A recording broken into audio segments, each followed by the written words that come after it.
happens here, George. Here is the question with Jaden Daniels of the Washington Commanders. A lot of folks went into the fantasy season saying, hey, look, maybe this isn't Anthony Richardson, but it could be the next best thing. I'm here to tell you, I don't know. I'm sort of feeling like Daniels could be better than Anthony Richardson. I don't know if I'm going to go there yet, all right, but I think he's in the conversation, yeah. What did we hear at draft time? A lot of people wanted a quarterback who can move, right? You don't want the guy who's going to take 5-7 steps to throw the football anymore because you want that additional rushing yards. You know, you get 50, 60 yards, that's a touchdown, right? That's why Josh Allen is so valuable. Lamar Jackson is so valuable, right? You go up and down. Jalen Hurts. You go up and down here. I think Daniels is going to be a good quarterback. I think Washington got their guy, and he can throw the football too. We know McLaurin's a really good wide receiver. It may not be much else there. We'll see what McCaffrey can be. Luke McCaffrey can be there in time. But, you know, I do have hope for him. I think at season's end, he's going to be a quarterback one. It may be a low-end quarterback one, but a quarterback one nonetheless. Yeah, I was really impressed watching him in that game. All right, now Anthony Richardson, look, he's going to have a big year. He's going to have a big fantasy year. There's no question about it. I don't know about the long-term viability here. And look, give him credit. He hung in there with the Houston Texans. My fear for him, George, is that when you go back and you watch film, if you protect the deep ball against Richardson, he could hurt you with his legs. And that may be where all of his fantasy value is coming from. I cannot see him throwing 2 70-yard bombs like he did again. That should come in time, right? Practice time, I think he will get better here. I think Richardson's going to be fine. Does need to learn how to avoid hits. All right. Once again, that hit. Remember that hit from Tua last night? He initiated it. Slide. The rules are made for you not to get hit. Take advantage of them.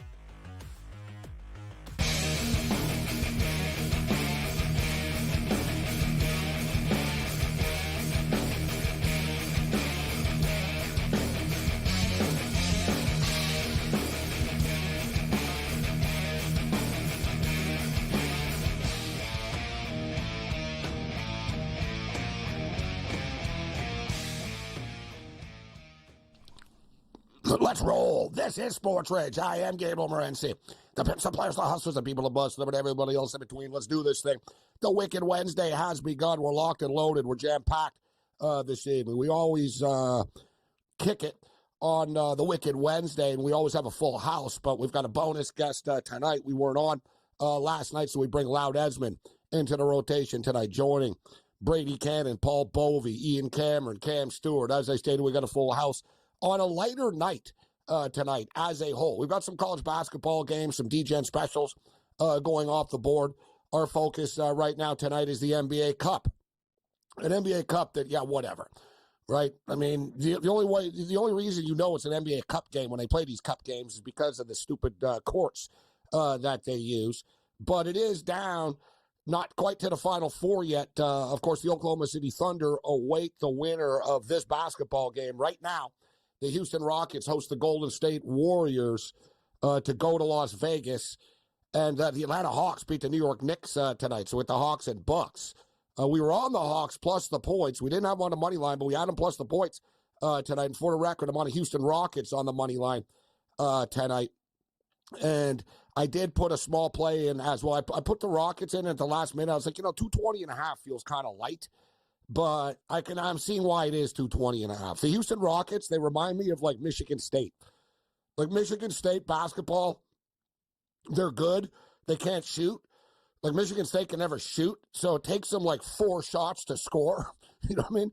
That's like the Houston Rockets. They shoot, they miss. They get the rebound. They shoot, they miss. They get the rebound. And then it's a battle, but then they grind 2 out of it. It's like they need 3 shots, like to score 2 points, this team. They're not a very good 3-point shooting team either. But they grind, right? They're very good defensively. They got a lot of annoying dudes to play against on the team. And they do have skill, the Houston Rockets. So we've got a 13-12 basketball game right now. It's pretty much where we started. Rockets are minus 145 on the money line.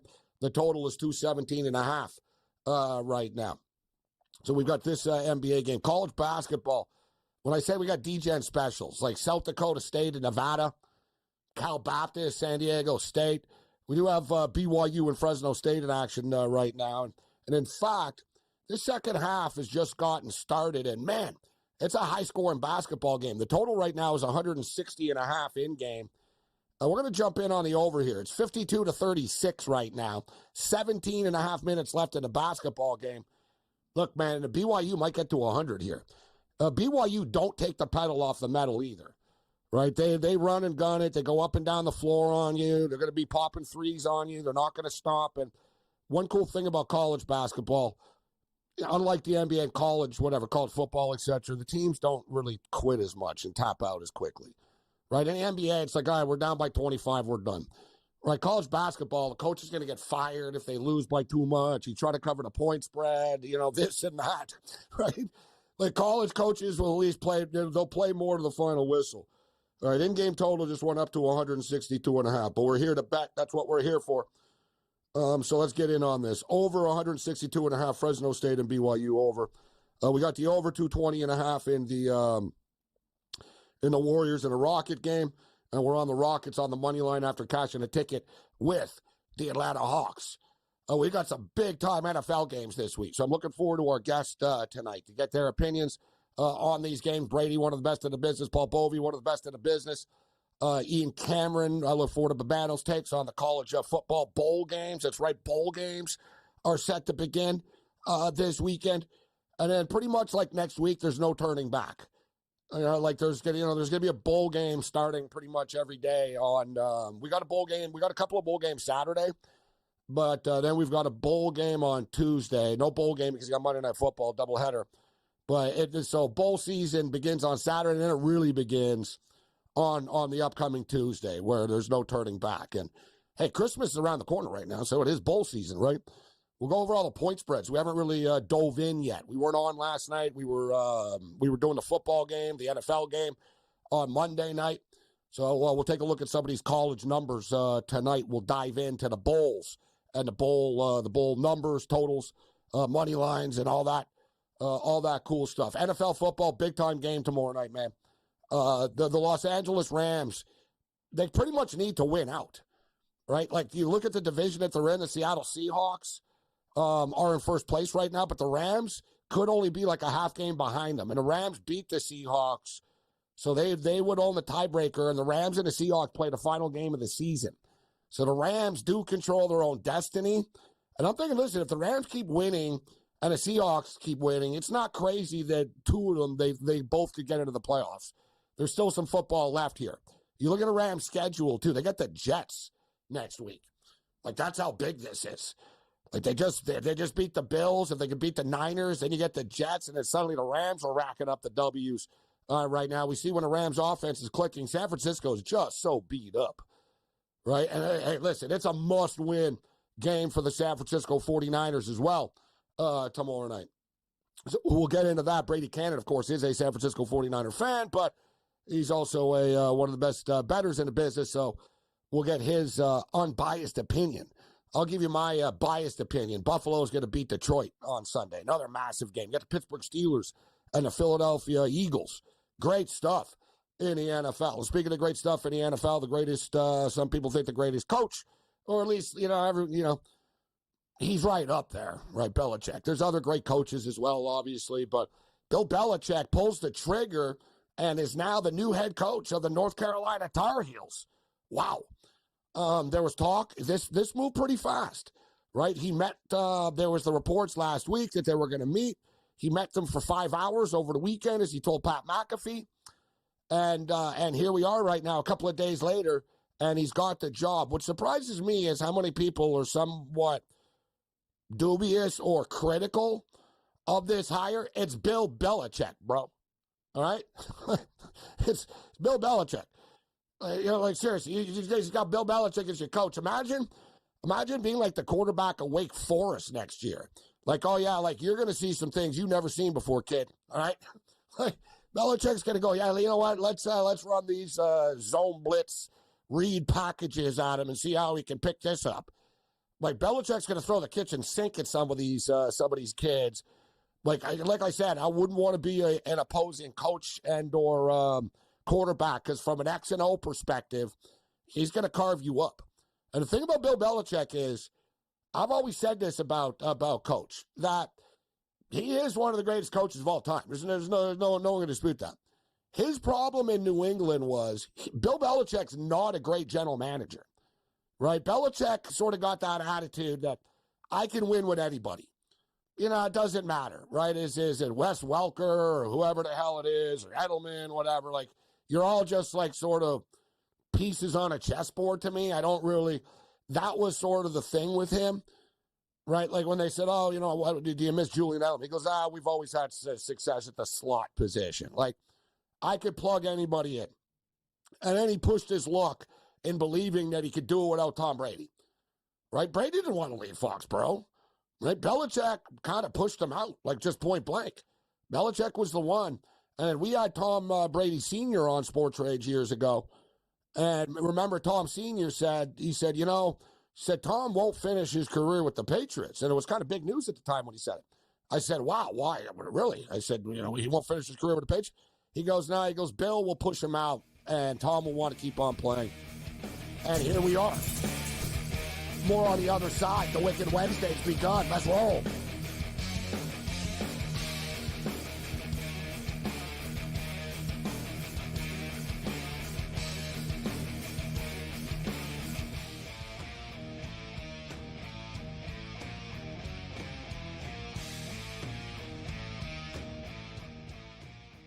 So my team didn't win this weekend, but I still did with this app that's taking over the game. Sports Millions Pick'em lets you make quick and easy predictions. Pick your favorite players, go higher or lower, and you can still win big even if your team loses. Plus, the multiplier is insane. With just a few picks, you can win big money.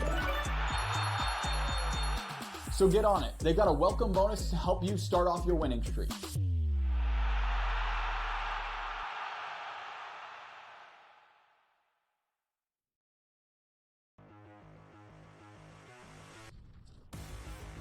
Do we have a fantasy star on our hands here, George? Here is the question with Jaden Daniels of the Washington Commanders. A lot of folks went into the fantasy season saying, hey, look, maybe this isn't Anthony Richardson, but it could be the next best thing. I'm here to tell you, I don't know. I'm sort of feeling like Daniels could be better than Anthony Richardson.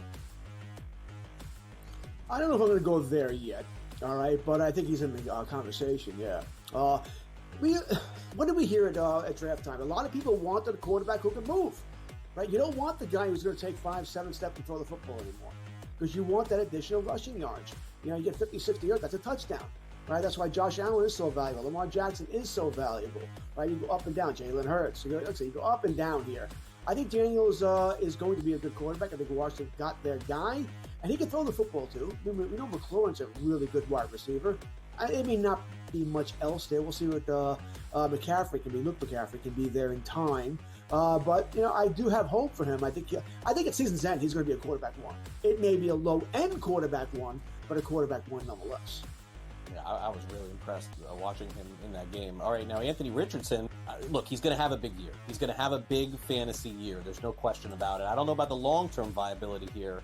And look, give him credit. He hung in there with the Houston Texans. My fear for him, George, is that when you go back and you watch film, if you protect the deep ball against Richardson, he can hurt you with his legs. And that may be where all of his fantasy value is coming from. I cannot see him throwing 2 70-yard bombs like he did again.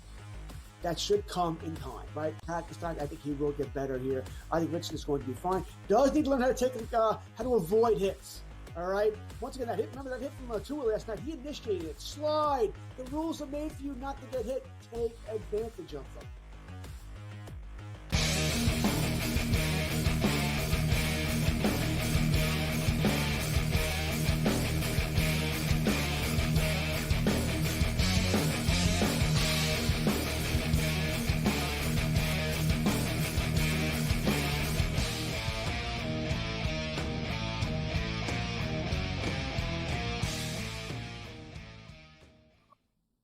This is SportsRage. I'm Morency, the Wicked Wednesday. We've got a full house on the program tonight.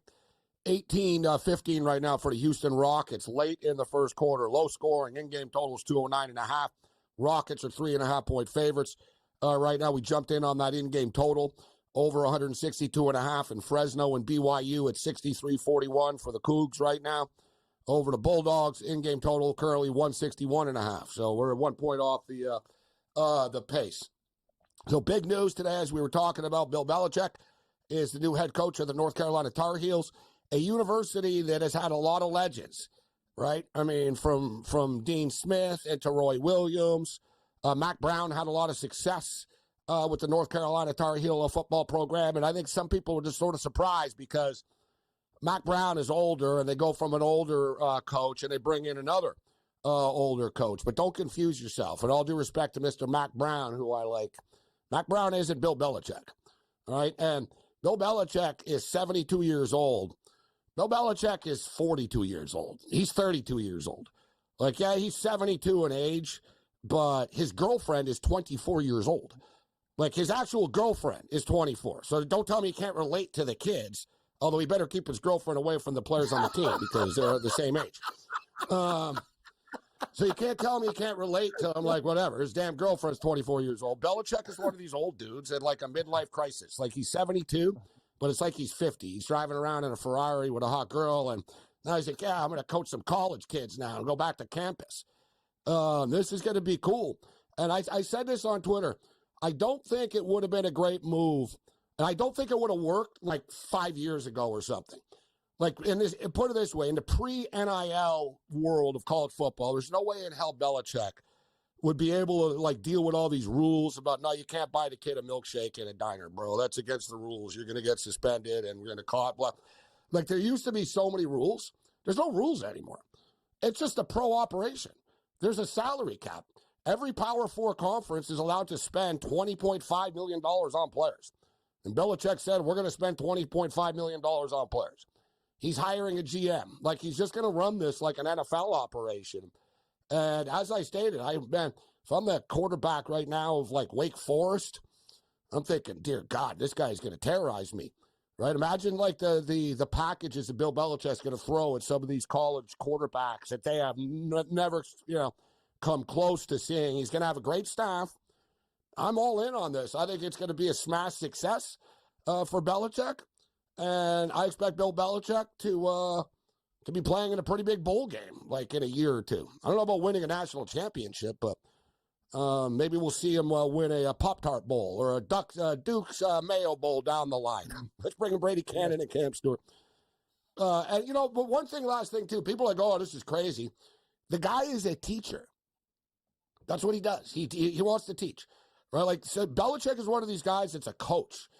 He, like, in practice, he wants to, like, say, hey, your hips and get this, and you got to get the angle better, and, like, the attention to detail. And you can't do that in the NFL anymore.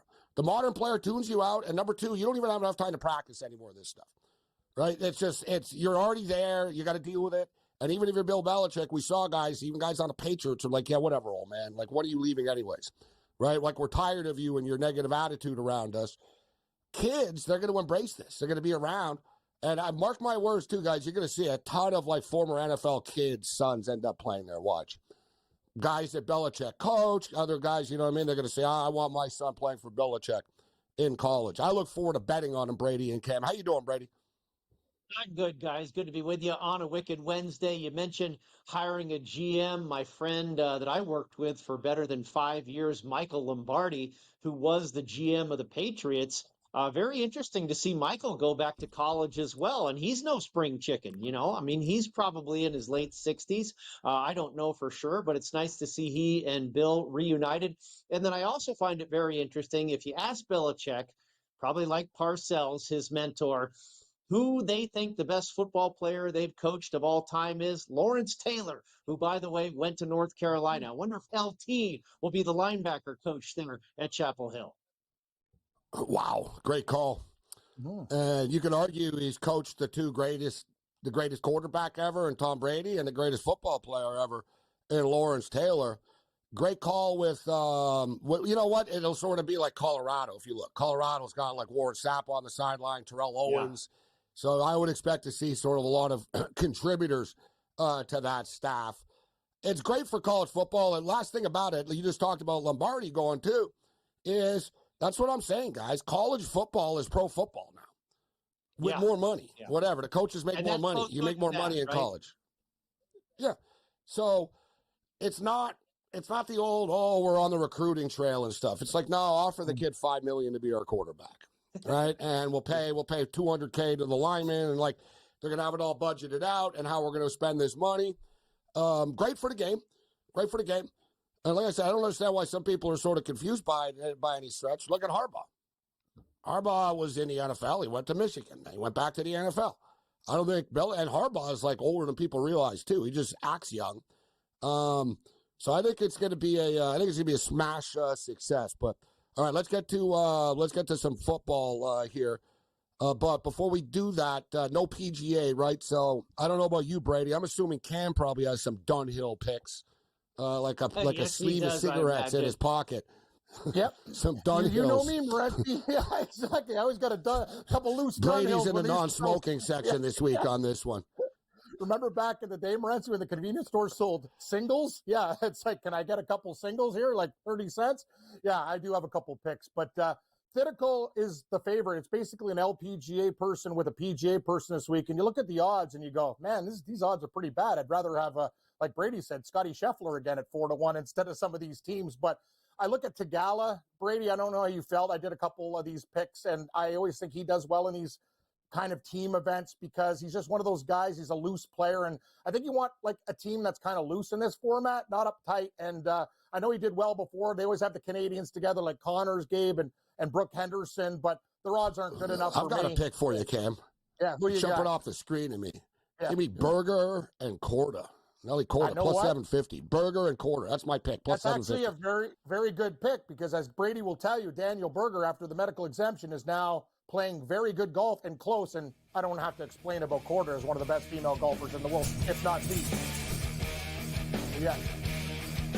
More on the other side. Let's roll.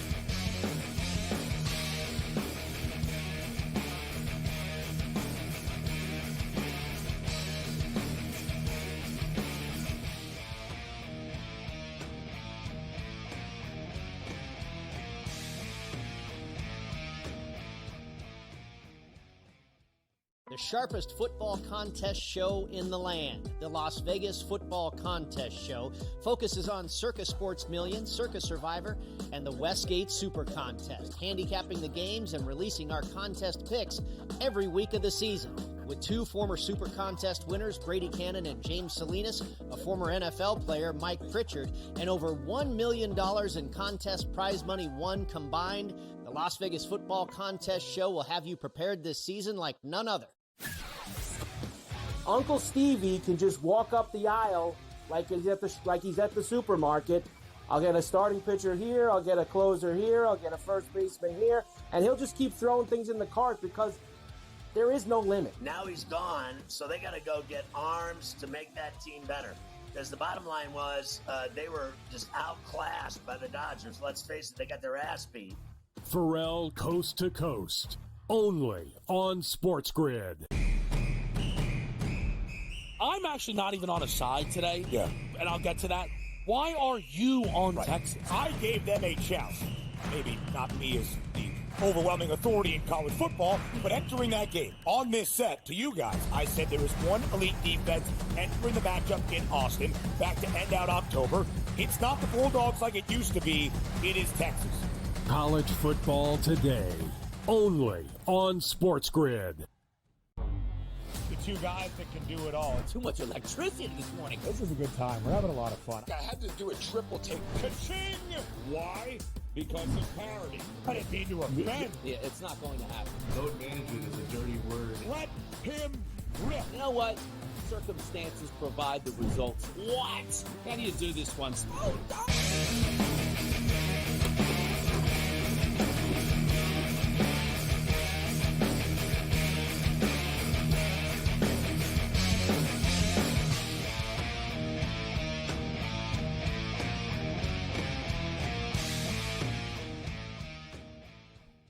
All right, we've got some clarifying to do here as well. We were just talking about the golf tournament, and I said I like Berger and Korda, but it should be noted there's two Kordas, right? So there's two Kordas, and it'd be nicer of the sports book to actually put the initials next to the name. Yes. Right? Like, are they trying to pull a fast one on that one? They are. Put an N and a J next to the name, man. I go, Nellie's got a sister, Jessica, but no, she's not Nellie. I'm a mark. I'm like, I'm getting Burger and Nelly Corda plus 750. And it's not Nelly Corda. I think you are getting. Yeah, it's a great move by the books, Morency. Great move. I'm not positive, but I think it is Nelly. Because we talked really? about, it was so Finau is out, for the record. Finau was withdrawn from the tournament again. He withdrew from the Hero last week. I think he's got a knee issue. And then that's when all that live rumor circulated and whatever. But he's got an injury. So he pulled out again, and it's saying that now Daniel Berger will play alongside Nelly Corda. I'm not sure there are two Cordas in the field. So I think you're right. Originally, Gabe, I think it's Berger and Nelly Corda. What the heck is going on with this tournament? There's a lot of weird stuff. I see this headline here, guys. I'm confused too. Crybaby. He goes, Straw fans worry about Nelly Corda's Tony Finn moves break their hearts. What the hell are we talking so what's about? Nelly Corda was paired with Tony Finau. The team finished T4 and was hoping to win the trophy. However, her partner recently announced he will be withdrawing. As a result, Nelly will now be teaming up with Daniel Berger. All right, perfect. So we are getting Nelly. Wow. You were right from the start. Wow. Okay. You knew you liked Corda and Berger right from the start. Yeah. I'm disappointed to withdraw from the Grant Thornton invitation as I continue to recover from my knee injury. Playing with Nelly in 2023 was one of the highlights of my year. I look forward to cheering her on this week, and I'm thankful for her support and understanding. I'm grateful to my partner and Grant Thornton for all their support. So there's the official. Wow. A lot of chaos, Cam, for this tournament. You're telling me, Morency. I was just going to have a couple. I was looking at the Alfred Dunhill, wanted to have a couple smokes, but this tournament's got me going. I will say one thing, too. There's a very interesting group. Pavon and Boutier, the French team, they're like have one of the longest odds, and she's been playing great at the end of the season. And Brady, as you know, Mathieu Pavon had quite a nice year. Watch out. The two French players on the LPGA and PGA together, that's usually a dangerous recipe, and for their price, I think they are. That is, if I was looking for a value team, they're way at the bottom. Just saying, good. Pavone did not do too well last week at the Hero World, though. In fact, I think he might have been DFL. No, I don't disagree with you there. He's a nice player. He's a heck of a ball striker, and I think the pairing, these two-person team events, we have the Zurich Classic in New Orleans. We have a few things like this throughout the year. I think half the deal, and it's hard to handicap this type of thing, is chemistry and camaraderie. You got to have a good pairing, and I think sometimes that gets the most out of both players. So I'm with you there, on the duo from France, including Pavone. That could, again, the countrymen. We've seen that with like in the Zurich, you've seen Charles Schwartzel and Louis Oosthuizen play real well together. So yeah, I think the fellow countryman thing is an angle for sure. You got Corey Connors and Brooke Henderson playing together. The Canadian I like that team too. Plus 800. Okay, so we'll get Cam's picks after his full card later. But the Rams and the 49ers, countdown to kickoff is on, less than 48 hours away. Massive football game, huge games this week across the board as far as the standings are concerned. And the Rams and 49ers both trying to catch the Seattle Seahawks. The Seahawks go to Los Angeles in the final game of the season. And, of course, the Rams beat the Seahawks in overtime last month. So they have an edge as far as the tiebreaker. And it's funny because being in the Seattle region, I get all the Seattle stuff. And even going to the Bills and Seahawks game, like everybody, like they hate the Niners. Like they were talking about the Niners so much, like even when they were playing the Bills, they hate the Niners with a passion, Seahawks fans. And I saw they were saying, this is rough, people, but we got to be pulling. It'd be better if San Francisco win this game for the Seahawks. Because if the Rams win, they're only a half game back, Cam, and they have the tiebreaker against them. Suddenly, like, if you're a Seahawks fan and the Seahawks want the Niners to win, Rams win. They're knocking on the door right now for this division. And the point spread is up to 3 right now. San Francisco laying 3. The total is 49. We'll get Brady's take on the other side of this on the other side of the break on this game. Rams, of course, hung 44 up last week. Do they keep it rolling? Or is it the letdown spot after hanging 44 that we often see?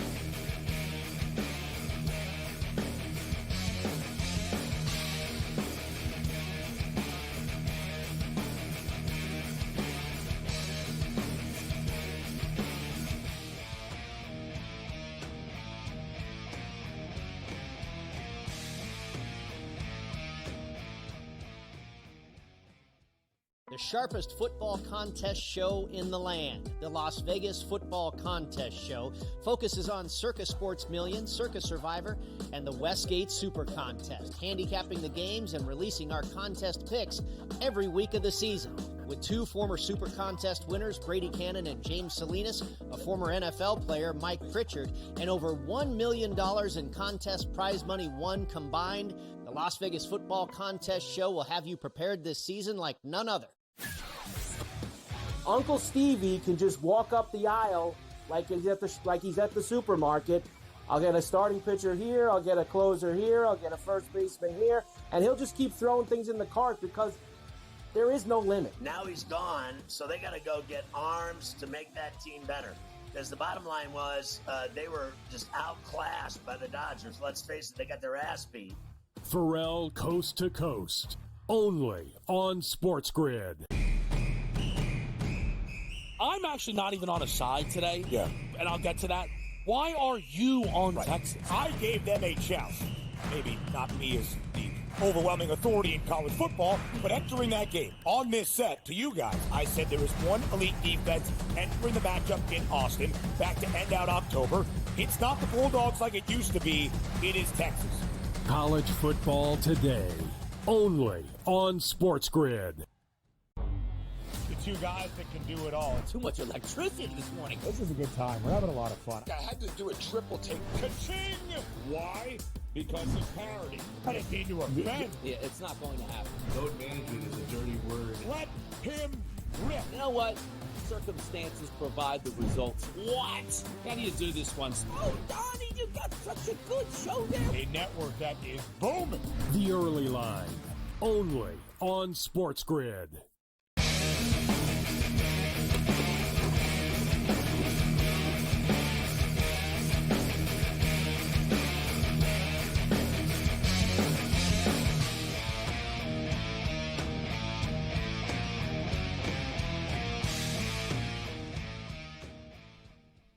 The Wicked Wednesday continues. SportsGrid Radio and Television Network, Sirius XM Channel 159. I am Gabriel Morency. NBA Cup 32-24 for the Houston Rockets right now. 8 minutes left in the first half. It's a grind. Rockets really are, really good defensively, though. Never really think of the Houston Rockets as, these guys just terrorize you. It's like three dudes around you. They're all long. They got their hands up, constantly. I like the Rockets. It's not just fake. A lot of guys in the NBA will sort of fake defense, but the Rockets are for real. They just slapped the ball out of someone's hand and stole the ball under the basket for a bucket. They're relentless on defense. They've got a lot of grinders on this team. 32-24. It is a really low-scoring game. All right, so Brady, you're the 49er expert here on the program. What do you think of this football game, and should the Niners be 3-point favorites now? Well, I made it 3, Gabe, and I give the home team on Thursday nights a little extra bump. I think they have a big advantage due the home team in these Thursday night affairs. You eliminate the travel in a short week and all that type of thing. You mentioned the possible letdown spot. Everybody saw the fireworks, an incredible game with the Buffalo Bills last week. That's possible for the Rams. My heart tells me that the Rams are the right side catching 3, but like I say, I made it 3. When I crunch all the numbers, it comes out to exactly 3. I'm just really not finding an angle here. I am completely done with the 49ers, and I was actually against them last week. I thought that was a great spot for the Chicago Bears. It turns out it was not at all. But I'm not ready to buy into San Francisco off of that one performance. You watch how this team does when Trent Williams is injured. It ain't too good. And I don't think he's going to be playing this week again. Williams, Bosa, Debo, now he's complaining on Twitter. I don't think this team is, even close to what they were last year. Not to mention the running back situation. Now even Garendo's hurt. They're on their 5th and 6th, 7th guys now. And you know what? everybody knows this. Kyle Shanahan, plug and play. There's going to be another guy in there that's going to dice and slice everybody up on the ground, and I wouldn't be surprised at all. These guys that he has, that are probably going to play in this game are good. I'm not too worried about that position, believe it or not. But yeah. I think last week was an aberration. The Niners, their season is over. But it's a stay away for me, Gabe, because I think there's absolutely reasons you could go against the Rams here as well. The 49ers have had success. They've beaten them 7 of the last 10 times they played, but the Rams have won the last 2. But the Rams have won the last 2 games they played. They played once earlier this year, September the 22nd. The Rams won in L.A. 27-24, and they beat them last year 21-20. And when I say, listen, I'm not saying there's a letdown. Like, this is a division game. They're fighting for their playoff lives here for the Rams. But I'm just stating from a betting perspective, guys, you often see when teams hang 35, 40, 50 or whatnot on the board, the next week, like, inevitably they score 17 or 13. And it's like they score too much the week before. Cam, what are you doing with this game? For me, I'm going to take the 3 and hope for the best. I think it's a close game either way, but the Rams just have a lot more going for them right now. There's all those negatives you just talked about, Brady. And, dude, Nakua and Kupp, those guys are machines. If you give Stafford time, he's going to pick you apart. That's a very good point. Tease the 2.5 up to 8.5. I like a 6-point teaser with the 2.5 on Los Angeles. That would probably be my best play. I would agree, Brady. And I think the Niners win this game, but very close to the number. Between 1 and 3, I think it's going to be a dogfight. I surprisingly like more points than anticipated in this game. I actually like what I saw. I was on the Niners last week against Chicago, and the offense looked pretty good. If you give Purdy time, protection, he could do that. The line played well. You're right about Williams. It's very concerning, Brady. But I do believe in the plug and play aspect. I'm not worried about the Niners running situation. I think the Niners can get to Stafford, but they'll also make plays, as Gabe mentioned, 2 of the most electrifying receivers who don't drop balls in the game. I think it's going to be a seesaw affair. I already got the Niners earlier in the week with the good number, but I agree with you guys. It's not going to be a blow. You take the dog, you tease it, and whatever you want to do with another game or the total, that's your business. But I think the Niners probably win the game by 3 or 4, Gabe. I'm on San Fran. All right. I think the Rams could win this game outright. I get the feeling that San Francisco, like, I'm not buying in because they just beat the Bears last week. Right? The Bears are, let's find out. This is massive for them. They win. They're back to 7-7. They got a puncher's chance down the stretch here. Rams win. This finishes off the Niners season for real. Brady, massive week this week. You got that Pittsburgh-Philadelphia game. Steelers getting 5. That seems attractive to me. You got the Bills and the Lions game, the Packers and Seahawks. That's a number that perplexed me a little bit, seeing Green Bay laying 3 on the road. What are you looking at in the NFL this week? What catches your eye? Yeah, Seattle does look like an attractive home dog, but I am still not sold on this team. Now, they have some pretty good stats in some certain areas. This defense is really starting to mature under their new head coach, and I think it was a struggle early on, but they have definitely gotten better. So I could be dead wrong on this team, but I'm still just not 100% sold. I actually... it's another good teaser leg there, right? With Seattle getting 2.5. You tease that one up with the Los Angeles Rams, or your Buffalo Bills. Tease that up to 8.5. I think all these games, are likely to be pretty darn close. And I hope the Bills Lions is a preview of the Super Bowl. I actually have that ticket that those will be the representatives in the big game come February. But I think that's going to be a dandy. I think the Rams were a great bet last week because Buffalo was looking ahead to this game. I think you're going to see a great effort out of the Bills. I think they might win that one outright. That'll make you happy, Gabe. Yeah, I kind of got the feeling that there'd be a split. I wasn't expecting the Bills to run the table. I don't mind either. They get the loss out of their system. This is a big game. Like you said, no one was talking the Bills, Rams, potential Super Bowl showdown. And like I said, the Rams are dangerous. And if you look too, guys, the Bills went 3-1 in that division, right? They beat Arizona. They beat San Francisco. They beat the Seattle Seahawks. They lost to the Rams. No, nothing to hang your head about, right? If you're the Buffalo Bills. You played 4 games against the NFC West.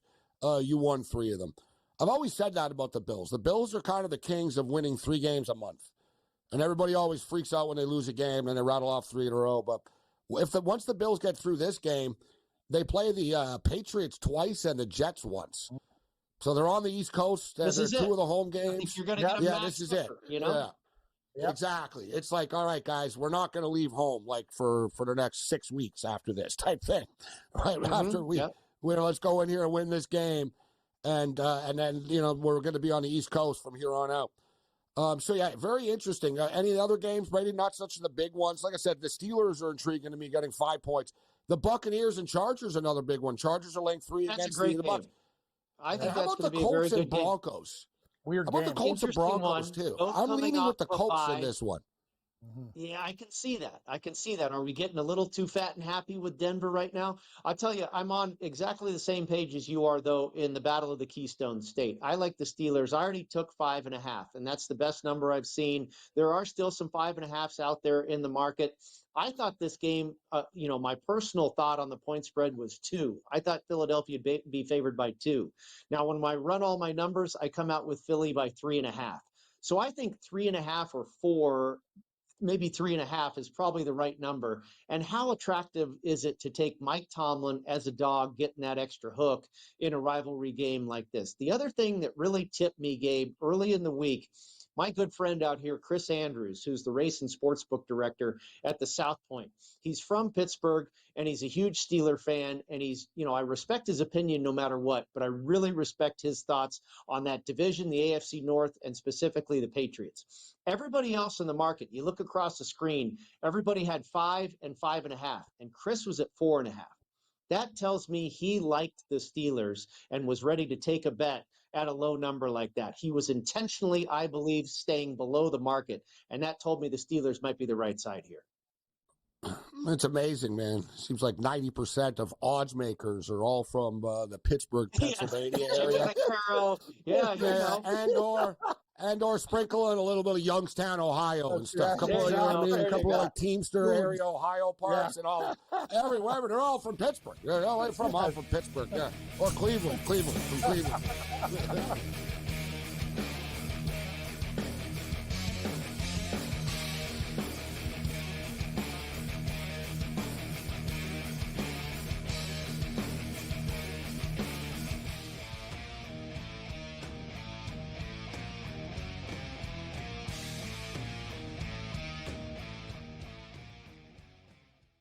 The sharpest football contest show in the land, the Las Vegas Football Contest Show, focuses on Circa Sports Million, Circa Survivor, and the Westgate Super Contest, handicapping the games and releasing our contest picks every week of the season.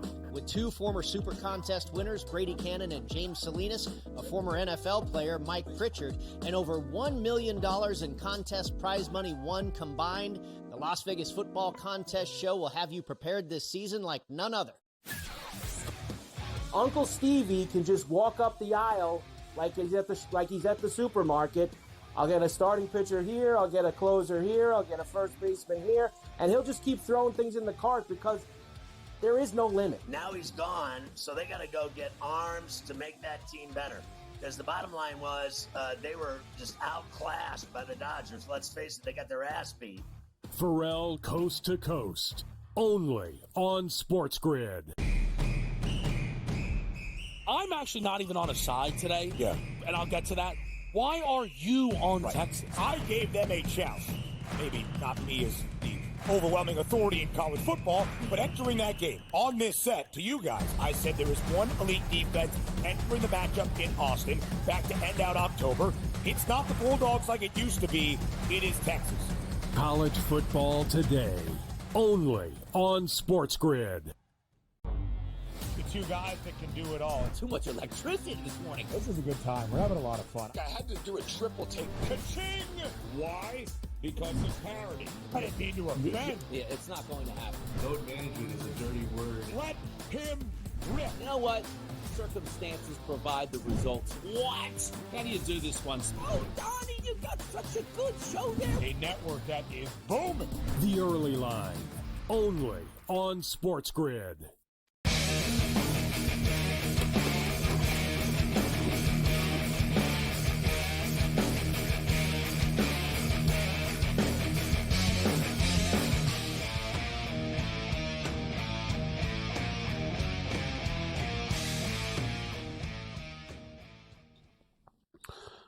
The Wicked Wednesday continues. This is Sports Rage. I'm Morency. Great stuff with Brady Cannon. We talk some golf, NFL football, 42-31 right now in the NBA Cup for the Houston Rockets. Really low scoring. In-game totals just went to 198.5, actually. 42-33 right now with 2 minutes left in the first half. We gave you the over in game. We said, all right, let's jump in this BYU Fresno game. We went over 162.5. It is 85 to 67 right now. 85 to 67 with 2:59 left in the game. The in-game total is currently 167.5. So it could get there, but I'm not really overly optimistic just because it says 67.5. I know, like in the final, like the last few possessions, there might not be too many shots. So let's try to pop a few shots here and get this rolling. Paul Bovey's rolling in the Circa Survivor. 1 of 52, an incredible accomplishment. Started at 14,000. And I was one of the 14,000 victims that have been knocked out. Paul Bovey is still alive. 52 people remaining, Paul. Good stuff. Good to see you tonight. How you doing, Paul? Oh, great. Yeah, I wish I still had the 2, but I don't, so I'm rolling with the 1. We caught a break on Sunday. Look, I went with the Eagles. I had to. Because, look, I thought about taking New Orleans, and I know you were on the Giants, but I really do believe that the New York football Giants are not trying to win football games these days. They sat a lot of players, but special teams for New Orleans kept the Giants in the game. And lo and behold, the Giants could have won that game or at least tied it, sent it to overtime, and they didn't. But I would have been a lot better off taking New Orleans on Sunday. But I felt as though I could never look myself in the mirror ever again if I went if you with lost Derek with the Carr Saints, on the road. huh? Correct. So I ended up taking Carolina on the team total over 15.5. So I caught that, took a small money line on the Panthers, which didn't work out. But the team total definitely made it profitable because I moved on and I cashed the ticket. So that's the way you want to work it now. Because if you get busted out, you at least want to walk away with a kiss from your sister or something like that. Hey, one thing about this Carolina Panther football team, they've been a covering machine as of late. They've really been on a roll since Bryce Young came back from the benching. The Panthers guys have covered 5 straight football games. You know, they were 2 touchdown underdogs. They lost 22-16 to the Eagles. 26-23, getting 6.5 to Tampa Bay. 11-point underdogs against the Chiefs. They lost by 3. The New York Giants, they actually beat them outright as underdogs. Yep. The Saints, they beat outright as underdogs. Bryce Young has really strung this thing together, and it's pretty wild, guys. Now, the Carolina Panthers are actually favorites, Paul, against the Dallas Cowboys this week. What do you think of that? The Panthers laying 3 points. And you know what's amazing? They've done it without some of their best players. They traded Deontay Johnson during the season, and then they lost Coker, who's one of their better wide receivers. They lost Sanders at tight end. Tommy Tremble has come in and picked up the slack. So Adam Thielen has come back in the lineup, and look, he's been vintage Adam Thielen, not breaking away anything long. But he's, 8 balls, 99 yards, and that's what you want to get. He's the possession-type receiver, and he's helped the offense along. So, yeah, they are playing competitive football. And it just goes to show you the best laid plans. We all know what happens because you figure, okay, go against the Carolina Panthers late in the year in Survivor, and it's going to be a layup. And of course, exactly. It doesn't work out like that. Yeah. So it doesn't work how many out people like have sort of banked that, right? And thinking, oh, pick on them late. Like, you know what I mean? Like, you can pick on the Patriots late, but suddenly, this Panther team, they're dangerous. I really like what Bryce Young's done. I've said this. I said it a couple of weeks ago. I think Bryce Young has solidified his spot there. I don't think they don't need to look for a quarterback. I think he's proven that he's their guy. And their offensive line is terrible, guys. Like, he's running for his life. Like, he snaps the ball, and he's immediately in trouble all the time. If you give this kid some protection and some more weapons, I think you can start to win some football games. I like the direction. They're not going to get that win total. You guys love the win total. It's almost unfortunate because they've come freaking close. There's a few games that they should have won. The Tampa game, they got screwed in, right? Thielen scored a touchdown, and they said it wasn't a touchdown, even though after they reviewed it, it was clearly a touchdown. No, honestly, it was a touchdown. We got hosed. His elbow was down. He had possession, and they lied. We don't have the camera angle. These NFL joke, these guys, oh, yeah, it's not a touchdown. Whatever, Gabe. You're right. And I'll tell you another thing. Pinheiro, their kicker, he sucks. He's one of the worst. Well, yeah, he did. He made 43 in a row, Cam. He just missed two. Yeah, he made 43 in a row. He missed the two. I don't care. Wonder what, Morency? When you need him, Pinheiro's gone. Paul will tell you the Tampa Bay game, he was horrible. And before that, he shanked a couple, too. He misses extra points. He's horrible. I don't care if he made other kicks. Horrible. I mean, he misses extra points left, right, and center. He's killed Carolina this year in games we could have won and put them in bad spots. We could have hit that damn win total if they played like this at the start of the year, Gabe. Sorry, just had to get that off my chest. I'm not sad about that because as that would have validated my decision that week to be one of the two idiots that got knocked out with Cincinnati because I didn't go to Tampa Bay because I did think Carolina was going to get the upset. So, but what I was going to say is I do have the Bucs at 4-1 to win the division. So I took some consolation there because right now I believe the Bucs are a slight favorite to take down that division because obviously we know Atlanta has gone into a little bit of a tailspin. They should get healthy this week against the Raiders, who are another team that might not be trying to win so hard. All right, guys, I got over 162 and a half. I got 162, and they keep missing. I think I'm going to lose by half a point. And I wanted it at 160 and a half, but by the time I clicked it, it was 162 and a half, and I figured, all right, it'll still get there. I can't believe it. They both just missed two shots. I don't think BYU have the ball. They're not even going to shoot here. I'm going to lose by half a point. Brutal. What is this Stanislaus State Warriors team? They're tied with San Francisco as like 1 million-point dogs. Stanislaus State in California versus the Dons, getting 17 and a half. Crazy. 95-67 final score. BYU wins 95-67. Gets to 162. That's it.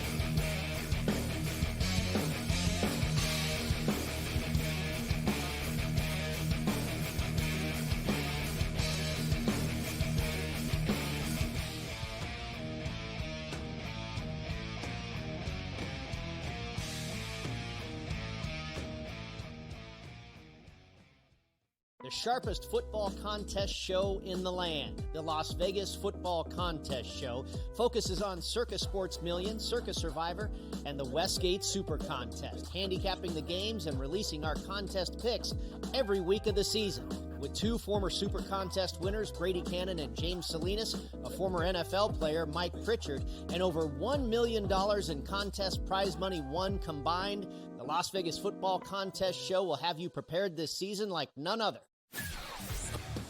Uncle Stevie can just walk up the aisle like he's at the supermarket. I'll get a starting pitcher here, I'll get a closer here, I'll get a first baseman here, and he'll just keep throwing things in the cart because there is no limit. Now he's gone, so they got to go get arms to make that team better. Because the bottom line was they were just outclassed by the Dodgers. Let's face it, they got their ass beat. Pharrell Coast to Coast, only on SportsGrid. I'm actually not even on a side today. Yeah. And I'll get to that. Why are you on Texas? I gave them a chance. Maybe not me as the overwhelming authority in college football, but entering that game on this set to you guys, I said there is one elite defense entering the matchup in Austin back to end out October. It's not the Bulldogs like it used to be. It is Texas. College football today, only on SportsGrid. The two guys that can do it all. Too much electricity this morning. This is a good time. We're having a lot of fun. I had to do a triple take. Ka-ching! Why? Because of parity. I didn't mean to offend. Yeah, it's not going to happen. Load management is a dirty word. Let him rip. You know what? Circumstances provide the results. What? How do you do this once? Oh, Donnie, you got such a good show there. A network that is booming. The Early Line, only on SportsGrid.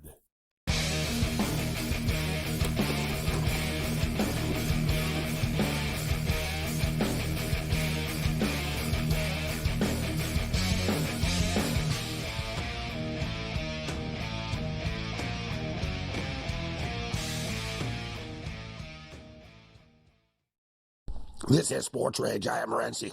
We're throwing it down. It's at the half right now. Golden State and Houston. Super low-scoring game. Winner goes to Vegas for the NBA Cup Final Four. The Oklahoma City Thunder await. The Atlanta Hawks cash their ticket tonight by beating the Knicks outright at MSG. I almost wanted the Knicks to win the NBA Cup, Paul, to see, like, Knicks fans, like, that mock the Lakers for hanging the mini banner if the Knicks would have done the same thing. I would have been like, oh, you guys see, you think it's funny now, huh? Now that you're doing it. But I tell you, this Atlanta Hawk team, guys, just quickly, and I brought this up the other night, actually, is, man, this Hawk team, not everyone's in full NBA mode yet, but the Hawks have won 7 of their last games outright. Like, they're just, they don't have really star players. They got Trae Young. They still have Capella. They got, the draft picks that they've got Daniels. But they've got good chemistry. They're tall. They're long. They're fast. And, normally the Hawks, like, don't get along, it seems, all the time. There's always something. Like, this guy doesn't like that guy. They don't get along on the court and this and that. We got to trade. There's always sort of inner turmoil there. And it was like, we got to get rid of Trae Young. We can't win with this guy. He's too one-dimensional. Trae Young's balling, man. Dishing, distributing. He's not just shooting, man, passing the ball. They lead the league in alley-oops. They just kill you with that. Trae Young just lobs it up to Capella. Dunk, dunk, dunk. And the Knicks are struggling for consistency a little bit, but we were on the Hawks plus the 8. We're on the Rockets right now on the money line. They're up 44-37 at the half. 44-37 at the half. Wow. So they only got to 81 points. In-game total right now is 195.5. Let's get to. I was going to say, I think I mushed the Knicks tonight because this is what I did. I'm leaving for Vegas tomorrow. I'm going for 5 days. So towards the tail end of the first half, Knicks had a cushy lead, and I go on to the T-Mobile site, and I'm starting to price out tickets for the semifinal game on Saturday. I assume that the Knicks would end up in Vegas.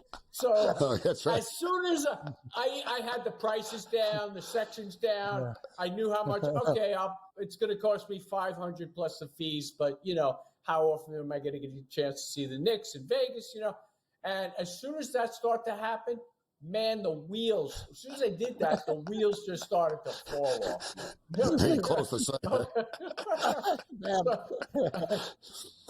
I've been there. Okay. I've been there. All right, so I was at a hockey game last night, actually, and unfortunately lost in overtime. I did hit some goal scorer props, and I hit the in-game under, but all in all, I'm not happy they lost. It wasn't a positive.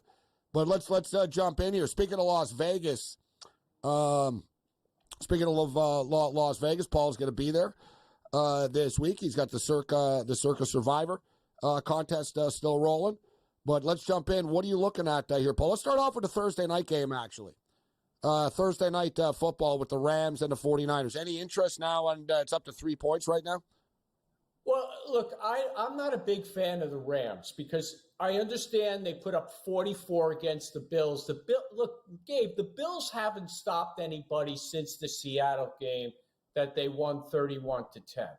And even the 49ers, San Francisco jumped out and they were running the football. I think they just got snowed out, the 49ers did, because that was inclement weather. That was Buffalo weather, and the Bills thrived, and the 49ers wilted.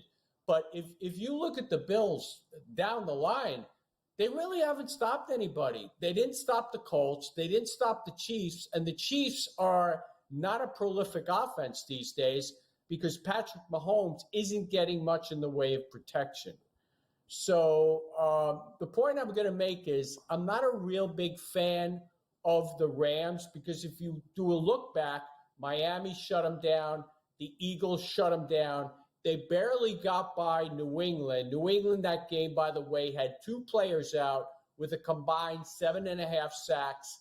And I know I'm missing one game in there, and that was against New Orleans. And the Saints had the ball at the 8-yard line late and were threatening to tie the game and couldn't get in the end zone. I just don't see the Rams as being a great football team, and maybe they're overhyped based on this performance on Sunday. And I'll also look back to the first 49er game.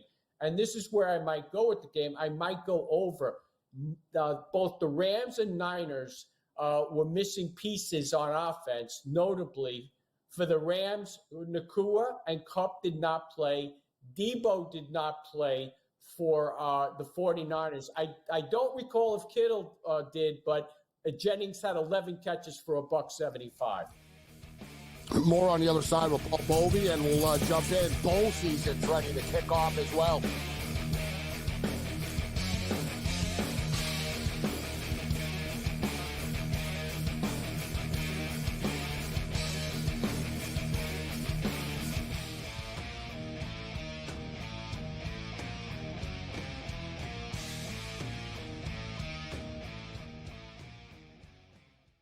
The sharpest football contest show in the land. The Las Vegas Football Contest Show focuses on Circa Sports Million, Circa Survivor, and the Westgate Super Contest, handicapping the games and releasing our contest picks every week of the season. With two former Super Contest winners, Brady Cannon and James Salinas, a former NFL player, Mike Pritchard, and over $1 million in contest prize money won combined, the Las Vegas Football Contest Show will have you prepared this season like none other. Uncle Stevie can just walk up the aisle like he's at the supermarket. I'll get a starting pitcher here, I'll get a closer here, I'll get a first baseman here, and he'll just keep throwing things in the cart because there is no limit. Now he's gone, so they got to go get arms to make that team better. Because the bottom line was they were just outclassed by the Dodgers. Let's face it, they got their ass beat. Pharrell Coast to Coast, only on SportsGrid. I'm actually not even on a side today. Yeah. And I'll get to that. Why are you on Texas? I gave them a chance. Maybe not me as the overwhelming authority in college football, but entering that game on this set to you guys, I said there is one elite defense entering the matchup in Austin back to end out October. It's not the Bulldogs like it used to be. It is Texas. College football today, only on SportsGrid. The two guys that can do it all. Too much electricity this morning. This is a good time. We're having a lot of fun. I had to do a triple take. Ka-ching! Why? Because of parity. I didn't mean to offend. Yeah, it's not going to happen. Load management is a dirty word. Let him rip. You know what? Circumstances provide the results. What? How do you do this one? Oh, Donnie, you got such a good show there. A network that is booming. The early line, only on SportsGrid.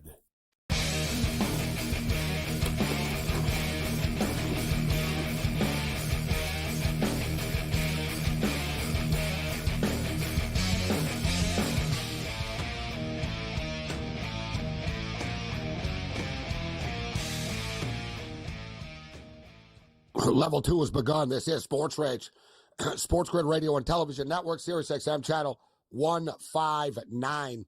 All right, Paul Bovey with us right now. Before we get into the college football, Paul, we talked about the Thursday night and we talked about the Circus Survivor a bit, but there's some big-time games this week in the NFL. Heavyweight matchups. You don't sound like you don't like this Buffalo Bill defense. We have the highest total of the season on the board this year, with the Bills and the Lions all the way up to 54.5 right now. That Eagle game is intriguing. And the Eagle one, this is a total that perplexes me, Paul. I don't really understand. Why is this total only 42? We've seen Pittsburgh are able to put points up on the board. I know Pittsburgh have a good defense. I like the 5 with Pittsburgh, but that 42 seems like incredibly low. I think it's high. Okay, because first of all, let's take a look at Jalen Hurts. Has the guy broken 100 yards passing the last few weeks against, shall we call them average to below defenses? No. I mean, he's got weapons out there. Don't get me wrong. He's got a tight end, but he's not getting the ball there. So you're relying on Barkley. Now, on the other side, Russell Wilson has had 2 good games this year, really good ones. One of them, and I'm going to call that, you don't even count it because it's against the Cincinnati Bengals. So throw that one out because who doesn't have a good game? Well, it counts. It counts. Okay. So, yeah. All right, it counts. It counts. It counts with a caveat. Then he had a respectable game again in the snow, but this past week, what did he throw for? 158 yards, 200 yards against Washington. And I'll tell you, against Cincinnati, all he was doing was dumping the ball off to Harris and Warren, and they were running down the field with it. It was all yards after catch. So I don't see them mustering much offense here, especially if Pickens is out. So I don't see the Steelers getting beyond 17 points. And then you'll have to rely on the Eagles getting to the high 20s. And I don't really see that. The Eagles have not been putting up much in the way of offense. It's been. So is it the point spread too high then? If you don't think there's going to be points and the Eagles offense is kind of struggling, and we know the Steeler defense is good, is it the point spread too high then at 5? But I actually don't think the Steelers defense is that good. Look, everything is going to rely on can they get pressure on Hurts? And I will tell you that the Eagles have been allowing pressure this year on the quarterback. I think Hurts is 4th from the bottom in terms of having pressure on him of late in particular. So if TJ Watt does get pressure on him, you got to figure he's going to go through another game where he's just not going to put up numbers. But I do think the Eagles have a better defense. There is no question that they do, because you can beat the Steelers through the air. We've watched it throughout the year. We watched Indy do it. We've watched several teams do it. We watched Jameis Winston do it in the snow. It's just been one of those things. You can get to their back end, and that's my point. So if Hurts can somehow maneuver around the pocket or get some protection, I think he's got a huge advantage in terms of at the skill positions, with his receivers and his tight end. Paul Bovey kicking it with us. This is Sports Rage on Sirius XM Channel 159, SportsGrid Radio and Television Network. So we got the Army-Navy game this Saturday at 3 o'clock, but the bowl season begins as well. So we got South Alabama and Western Michigan. South Alabama, 8-point favorites in this football game. The Salute to Veterans Bowl total is 57.5 in that game. And Paul is already looking at some of these bowl games, including Western Kentucky and James Madison. James Madison, 9-point favorites in this football game, total 52.5. Paul, what are your thoughts on this one? First of all, I am looking at that Western Michigan game because the Broncos' leading sacker is out. He's in the portal. He has 5 sacks this year. Their defense wasn't particularly good to begin with. But South Alabama, Gio Lopez is questionable. And so if he plays, I'm going to go with this game to the over. But, of course, that information may not be released until kickoff, or you just may not know. So going to that James Madison game that you just mentioned, I believe that if James Madison does win, this would be their first bowl victory. They have not. They just got to the big leagues a few years ago. You look at this Western Kentucky team. I was on here last week, and I pumped up Jacksonville State, if you recall, and said that they were going to blow out this team. They were highly overrated. And you know what? They put a 50-burger on them. James Madison put a 70-burger on North Carolina early in the year. The Western Kentucky defense is bad. Now their quarterback, Velkamp, is in the portal. Their backup quarterback is in the portal. So whatever proficiency they had on offense with their signal caller, that's gone. So they don't have much of an offense. Their defense has been shredded by New Mexico State, by Louisiana Tech, by Liberty. It's 413 yards on the ground. So I just don't see much opportunity here for James Madison not to roll up huge numbers here and cover this game easy. I got the opening number at 7. I played more at 7.5. I played more at 8, and I expect this to go to 11. Paul Bovey with us just for a couple of more moments. Liberty let me down this year. Liberty were a football team that were overpriced this year. They just weren't as explosive as they were in past seasons. Their quarterback's in the transfer portal as well right now. Paul, what do you think of the Liberty and Buffalo game? Yeah, that's a concern. But I will tell you, these Buffalo Bulls do not have much of a defense. Look, in the last couple games, they did hold down Kent, and I don't think Kent was trying. Not that they're good anyway. The quarterback only threw the ball like 12 times. They were just trying to end the season right there. But if you do a look back on Buffalo, they've given up huge chunks of yardage to all of those MAC conference opponents, including Ball State, who put up huge numbers. Samosa, the quarterback for Ball State. You really got a head start on this one, Paul. This game is only on January 4th. Yeah, it's the Bahamas Bowl game. It's like he's doing his research. Amazing. Yeah, but you know what? That's the way I operate. Look, I'm going to let all these pundits fight it out on Oregon and Texas, and they just go back and forth and throw mud. And I'm out there just cherry picking these games, and I pick off James Madison at 7, and now it's up to 8. I saw Pinnacle at 9.5 about an hour ago. Okay, and this will get to 11. So I'm looking for line value. I'm looking for the games that are going to move where I have an advantage. I'm not looking for the Clemsons and the Texas. I have no advantage there. I mean, there's sharp guys on both sides of it, so I'll leave those alone. I'm not going to say I'm not going to play them, but I'm more likely to play them for less and or look for props.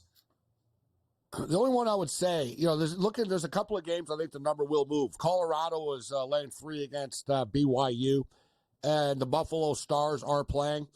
And Alabama, Michigan. I'm really waiting for the Alabama. There should be a little bit of an Alabama exodus of players dropping out of the game. It hasn't happened yet, but I think it could happen.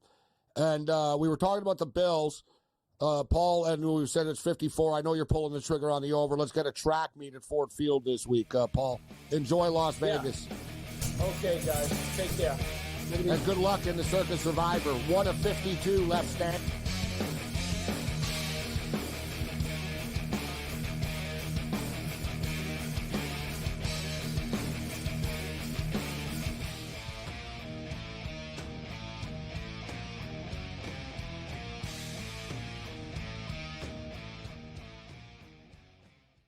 The sharpest football contest show in the land, the Las Vegas Football Contest Show, focuses on Circus Sports Million, Circus Survivor, and the Westgate Super Contest, handicapping the games and releasing our contest picks every week of the season.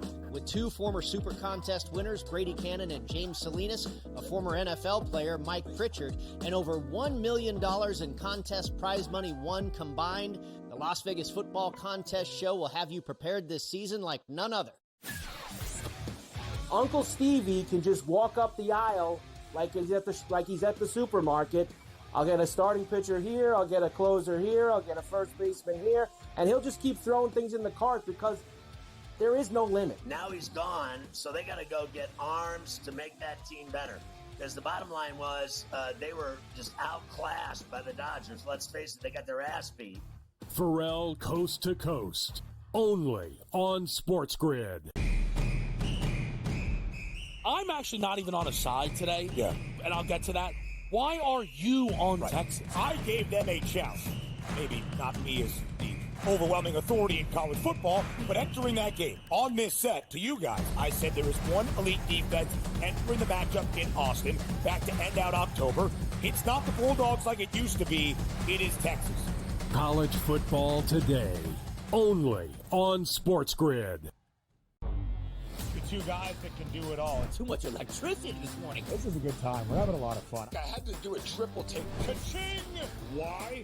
Because of parity. I didn't mean to offend. Yeah, it's not going to happen. Load management is a dirty word. Let him rip. You know what? Circumstances provide the results. What? How do you do this once? Oh, Donnie, you got such a good show there. A network that is booming. The Early Line, only on SportsGrid.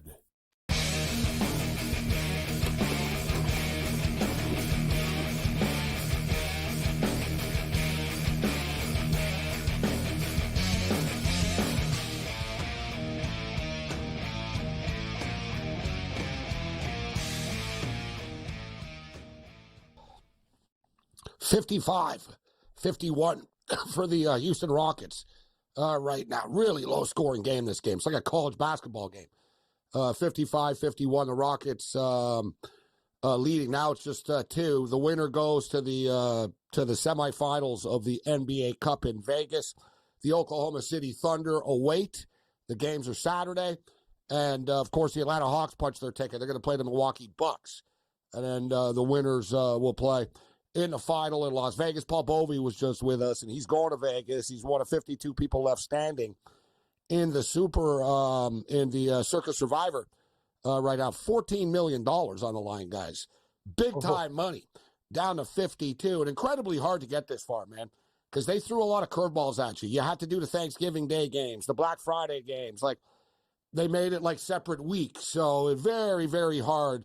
And I've learned my lesson. I need more than one entry in this contest next year. Let's bring in Loud Esmond right now. Yeah, at least you know, I don't know if I can afford 5 of them, like some people, or 10 of them, whatever. But like, well, even Bovey had multiple 2 teams, and he's got 1 left, right, Gabe? You got to have more than 2, right? 2. Paul had like 5, I think, to start with. Yeah, he had 5. Yeah, he's got. Yeah, so he's down to 1 that he started with 5, but still an incredible accomplishment. It shows how hard that is. Loud Esmond in the house. Lau, we're just waxing poetic about a potential $14 million payday for our buddy. I'm hoping he wins because I figure he'll throw a pretty big party or something like that. But good to see you, Loud. How you doing? Great to be here. Just wanted to see if you notice I'm wearing the Empire Strikers gear here. The Empire Strikers are one of the 12 teams in the Major Arena Soccer League. And I know, Gabe, you went to some indoor soccer games back in the 80s and 90s, right? Yeah, I grew up in the I loved it, actually, the North American Soccer League. It was the right. It was like the NASL, but they had all the teams playing in the arenas. Like the New York Cosmos had a team, right. Montreal, like the Manic indoor team, outdoor team. It's indoor soccer is one of the most exciting sports. Cam's done indoor soccer games before. It's wicked stuff, like the ball off the glass and stuff, high paced, good atmosphere in the arenas. I'm a fan of indoor soccer. Yeah, it plays a lot like hockey for people that haven't seen it before. And by the way, you're going to be able to catch it on the Galazzo network. That's the CBS Sports 24/7. They're going to be airing a bunch of MASL games this year, and that's sort of been what's been holding back the league, is getting some type of television contract. More books are starting to take action on it, and I've got 2 picks for you. So my very own Empire Strikers, I'm from that region of California, and I've been to some games there, and a friend of mine does some game calling and stuff for the team. And so the Empire Strikers got their head absolutely bashed in their very first game, which was at Chihuahua. There is a team in Mexico.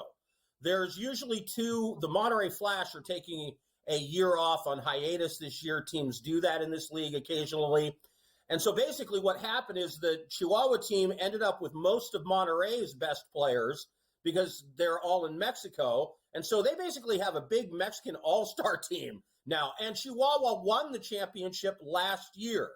So for the Strikers to lose by 7 goals to them, yeah, it looks kind of embarrassing. But then they didn't bring 3 of their starting players with them. They were not healthy enough. They will be healthy for this opening game. It's their home opener Friday night. They have Utica City FC coming in. The Strikers are plus 1.5 in this home opener, and I like them there. But what may be the pick of the week is Sunday, Chihuahua is playing at the Tacoma Stars, and Chihuahua is only minus 1.5. Tacoma's not terrible, but minus 1.5, that's low to me. That seems like that should be at least minus 3. So there's some MASL action for you, all a little MSL picking throughout my appearances here as the season goes on. It just opened up and it ends March 30th, the regular season, and then you get the playoffs. Gabe, I can't believe this is happening. This is the league. I tried to get gambling in this league when they took me to Baltimore when we did the press conference with the Baltimore Blast. They're the team that always, they're always there. Loud, I guess, would know this. I don't know, Gabe. I think the Mississauga team that I was with, I don't see them around. I guess they folded while we were doing the show. The Metro Stars. I don't know if they're in the league anymore or not. I haven't talked to the guy. I used to work for them. We went to Mexico. We played the Mexican team. Tacoma kicked our ass. Harrisburg Heat and Baltimore killed us. They murdered us. So They you should got get me in the teams- Baltimore Blast. Yeah, they're good, Gabe. Yeah, The you still Baltimore have- Blast are very good. And the Harrisburg Heat, very good team as well. Yeah, the Baltimore Blast and Harrisburg Heat. Yeah, definitely very good teams in the league. The Savage are, of course, Chihuahua is the one that's picked to probably win the league. The Strikers added a bunch of really good players, and of course, I the got to San see the Diego Chihuahua Sox are logo. always I'm great. assuming it's good. Oh, it's great. Yeah, It's I'm great. assuming it's good. this Aztec Warrior. That's amazing. It's fantastic. That's You're good. right, I like I've these got- leagues too. If you They're fun, follow man. these leagues, and yeah, it's fun entertainment, but also from a betting perspective, like Loud knows the inside out. If you know the rosters, and I'm not going to say it's free money, but there's an opportunity here because the books aren't getting crushed for it. So if you can find odds, I'd like to jump in on it for sure.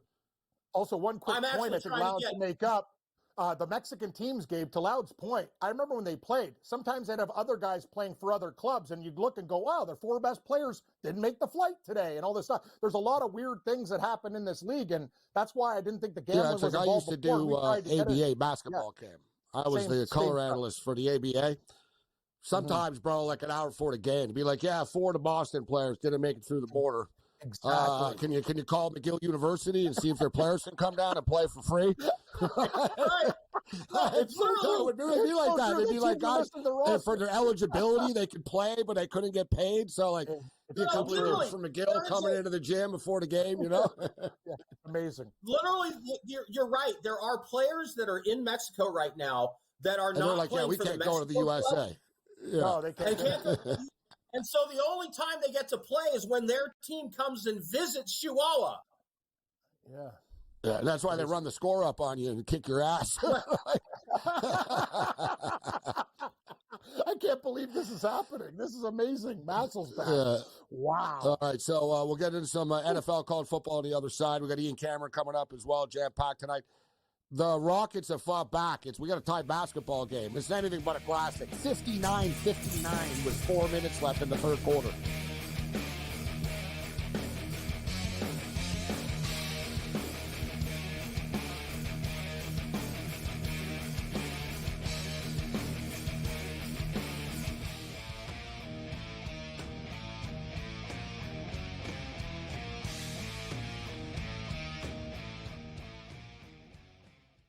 The sharpest football contest show in the land. The Las Vegas Football Contest Show focuses on Circa Sports Million, Circa Survivor, and the Westgate Super Contest, handicapping the games and releasing our contest picks every week of the season. With 2 former Super Contest winners, Brady Cannon and James Salinas, a former NFL player, Mike Pritchard, and over $1 million in contest prize money won combined, the Las Vegas Football Contest Show will have you prepared this season like none other. Uncle Stevie can just walk up the aisle like he's at the supermarket. I'll get a starting pitcher here, I'll get a closer here, I'll get a first baseman here, and he'll just keep throwing things in the cart because there is no limit. Now he's gone, so they got to go get arms to make that team better. Because the bottom line was they were just outclassed by the Dodgers. Let's face it, they got their ass beat. Pharrell Coast to Coast, only on SportsGrid. I'm actually not even on a side today. Yeah. And I'll get to that. Why are you on Texas? I gave them a chance. Maybe not me as the overwhelming authority in college football, but entering that game on this set to you guys, I said there is one elite defense entering the matchup in Austin back to end out October. It's not the Bulldogs like it used to be. It is Texas. College football today, only on SportsGrid. The 2 guys that can do it all. Too much electricity this morning. This is a good time. We're having a lot of fun. I had to do a triple take. Ka-ching! Why? Because of parity. I didn't mean to offend. Yeah, it's not going to happen. Load management is a dirty word. Let him rip. You know what? Circumstances provide the results. What? How do you do this one? Oh, Donnie, you got such a good show there. A network that is booming. The early line, only on SportsGrid.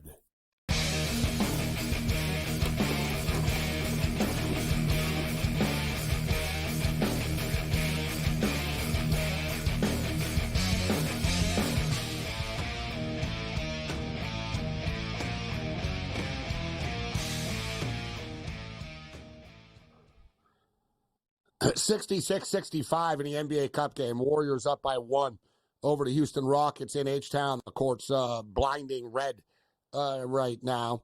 Late in the third quarter, and of course the winner goes to Las Vegas to take on the Oklahoma City Thunder in the NBA Cup semifinals. All right, well, we got a couple of more minutes with Loud Esmond.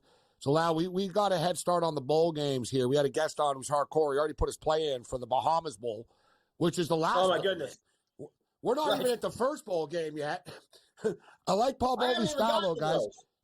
No, he bet the first one off the board, you know what I mean? And then, like, he's looking at, and then he's got the last one. And he's got James Madison. We were talking about the Western Michigan game, but so the bowls do start this weekend, and then they really start on Tuesday with the daily games, full bowl season. What are you looking at early here, Loud? What I've analyzed so far is just this Army-Navy game on Saturday. I think the big question for me is how up can Army get for this game? I know it's a rivalry game, and they should be able to get up for it, but Navy will be up for it huge. And I just don't know if Army's going to have that emotional edge because they just won the championship. Navy's got an extra week of rest, but then again, Navy starting quarterback Blake Horvath is questionable for the game. Both teams know each other well, know how to play against the option, and you got I lean Navy plus the 6.5, but I think the best bet is the under 38.5. The under cashes a lot, 45-10-1. When the service academies play is the under over time, 45-10-1. So I think I would be on the under 38.5 here. I think Army's going to start a little slow, and Navy's going to struggle against Army's defense. You look back, the last 10 times that they played, they haven't gotten to 40 points once. Last year, and it's been one of the best bets in sport when the military academies play, any combination of them against each other. Interesting, though, you're right. It's not a letdown, but at the same point in time, now Navy comes in as the hunter almost. You know what I mean? Right. It's like, all right, Army, they had this great year. You guys think you're so great, huh? Like, you know what I mean? You won your conference championship. You only have one loss. Navy had that extra week to prepare for this. So this is like this is for them on the way out. And it's not, Navy had a good year too, guys. 8-3. I know they kind of fell apart late in the season after the Notre Dame game. Interesting, too. Both teams are 7-4 to the over, but I'm with Loud Cam. I always play this game to the under. You got to just hope for the freaking best, right? They run the ball up the middle every damn play. The clock just keeps ticking, and, yeah, it's a little light here. I can see we can get a 38.5, 39 here. I'm going to go with the under as well. And it should be a close game, even though Army are better than Navy. I'm with Loud. This is kind of a trap. Like, Navy are going to bring it in this game. I agree with you 100%. I lean Navy. Sorry, I got an NHL play for Saturday night. Saturday, the Ducks are at the Blue Jackets. They will be on Game 5 of a road trip. I love playing against teams in hockey when they're on the back end of long road trips. Neither team is really tearing it up this season. The Ducks are a little worse than the Blue Jackets, so I think there will be some value on the money line there for the Blue Jackets, and I like that one a lot. They're pretty evenly matched otherwise, but hockey teams on the last leg of a long road trip, I love to bet against. Getting ahead of it later in the week. I was at the St. Louis Blues Vancouver Canuck game last night, and once again, the Vancouver Canucks struggle at home. It's been a problem for them. They're at home. Big game tomorrow, Cam, against the Florida Panthers, actually. They just lost to the Lightning. They beat the Jackets the other day. Now they lose to the Blues.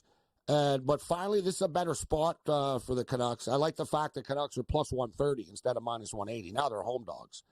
I agree, Gabe. And now they're going to be seething after that loss to the Blues, too. And a lot of these games have gone over with Vancouver recently. Like the Columbus game, they came back, but I like them against Florida. I think they're it's not a good very play. good defensively, the Canucks. No, they're not. A lot of breakdowns. with the Canucks D. I agree. But, I like that plus 130 price big time. LA Kings and the Devils tomorrow night. And speaking of the Ducks on the road, the Ducks take on Cam's Toronto Maple Leafs tomorrow night. The Leafs minus 425 favorites in this game. I'm going to tell you this, Gabe. Watch out this game. Don't lay 425 with the Leafs. The Leafs were lucky to beat the Devils. Stolar stood on his head, and I'll tell you one thing. The Ducks got murdered by Ottawa tonight. 5-1. Oh, Gabe, you got that was a robbery. The Leafs goalie stole that game. Loud? They got murdered 5-1 to the Sens tonight. We'll find you on online, Loud. Well, we're going to be shortly launching a brand new great site called hitthepick.com with a bunch of good gappers. Hitthepick.com. All right, good name. Hitthepick.com.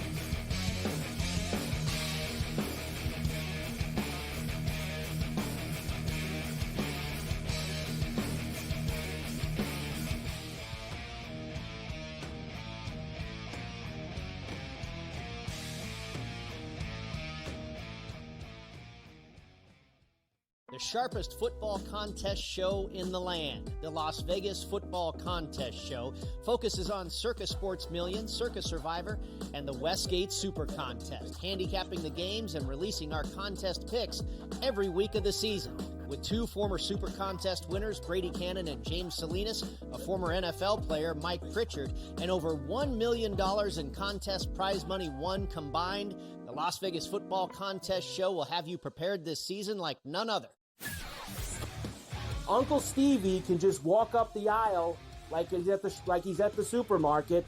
I'll get a starting pitcher here, I'll get a closer here, I'll get a first baseman here, and he'll just keep throwing things in the cart because there is no limit. Now he's gone, so they got to go get arms to make that team better. Because the bottom line was they were just outclassed by the Dodgers. Let's face it, they got their ass beat. Pharrell Coast to Coast, only on SportsGrid. I'm actually not even on a side today. Yeah. And I'll get to that. Why are you on Texas? I gave them a chance. Maybe not me as the overwhelming authority in college football, but entering that game on this set to you guys, I said there is one elite defense entering the matchup in Austin back to end out October. It's not the Bulldogs like it used to be. It is Texas. College football today, only on SportsGrid. The two guys that can do it all. Too much electricity this morning. This is a good time. We're having a lot of fun. I had to do a triple take. Ka-ching! Why? Because of parity. I didn't need to offend. Yeah, it's not going to happen. Load management is a dirty word. Let him rip. You know what? Circumstances provide the results. What? How do you do this one? Oh, Donnie, you got such a good show there. A network that is booming. The Early Line, only on SportsGrid.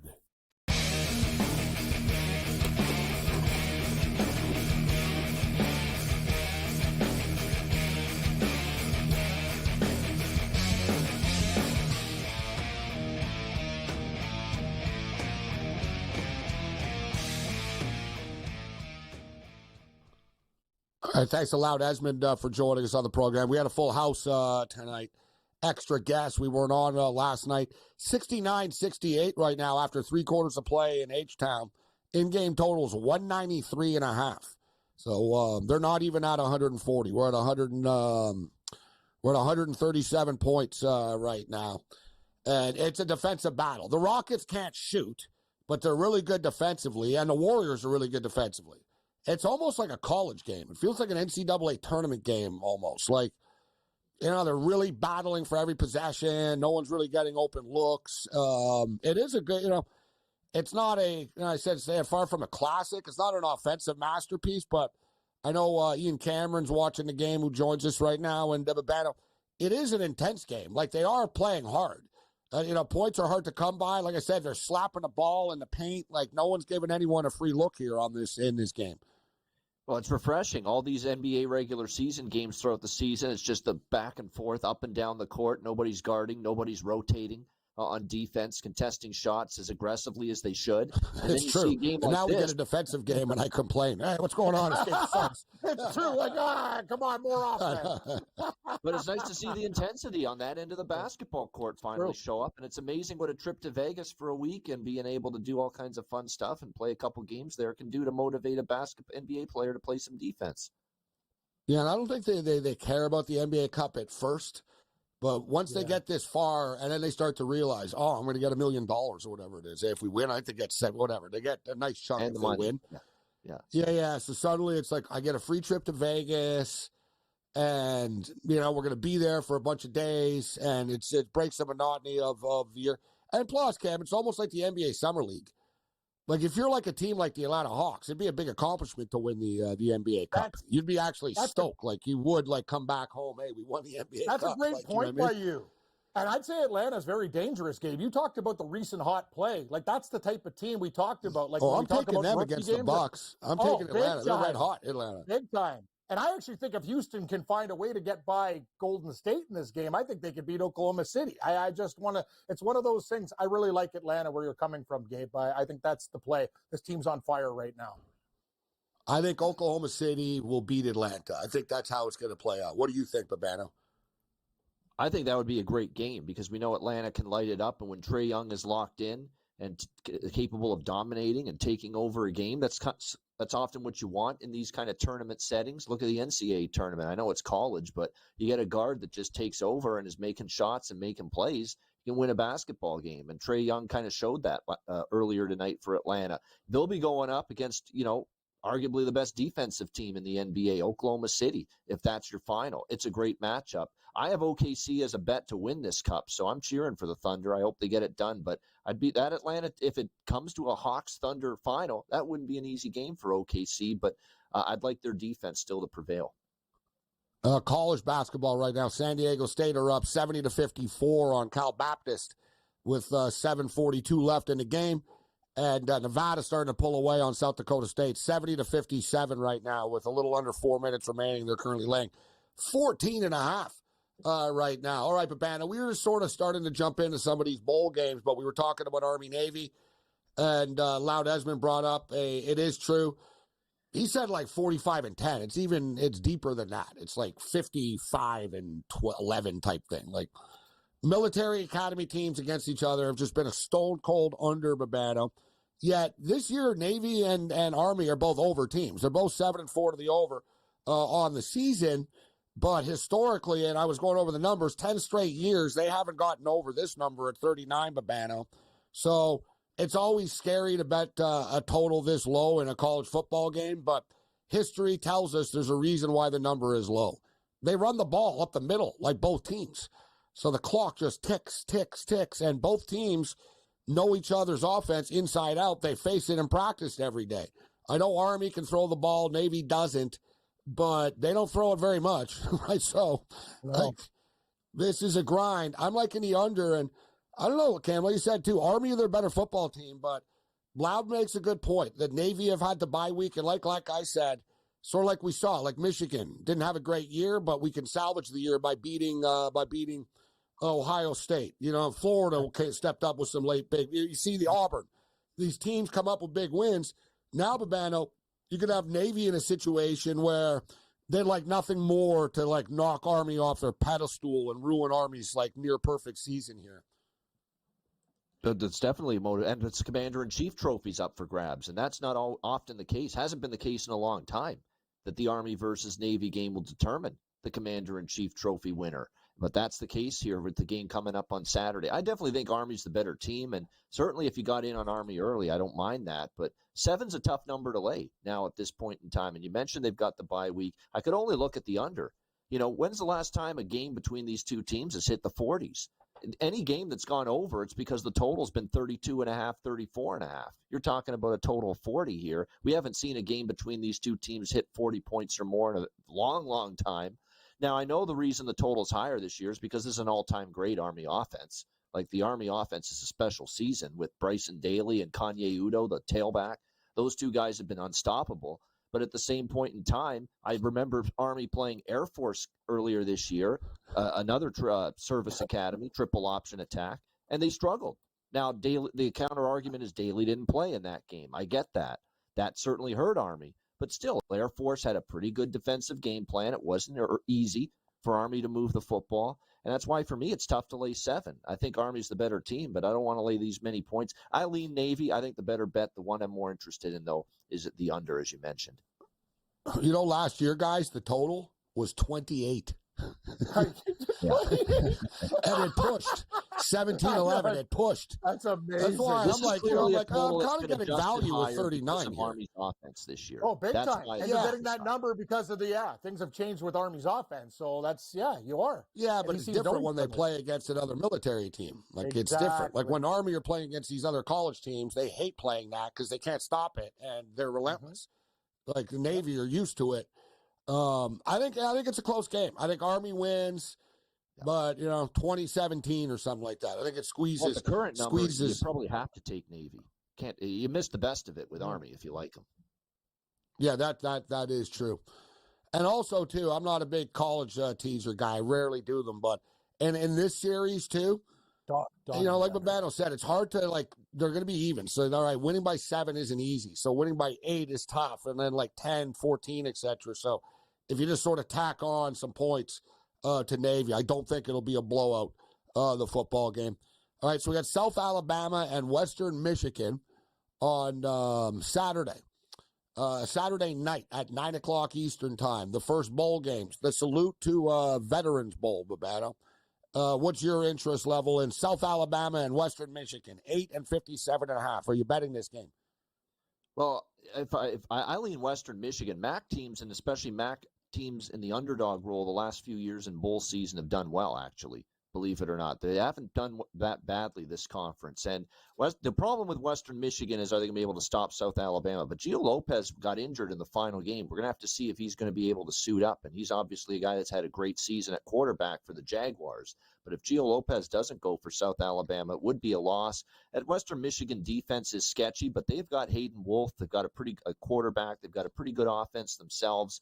And I think it's just asking a lot here. Now, here's the thing with South Alabama. They're playing in their own state here, obviously. But how excited are you to stay this close to home? A lot of these kids. Yeah, I don't think it matters, exactly. Yeah, they kind of want to get away and maybe travel, go to another different climate or environment. But that's not going to be the case here. They can't sell tickets. Yeah. That's a good, So, no, they can't, you know what I mean? That's why they get put here. But you're right, Babano.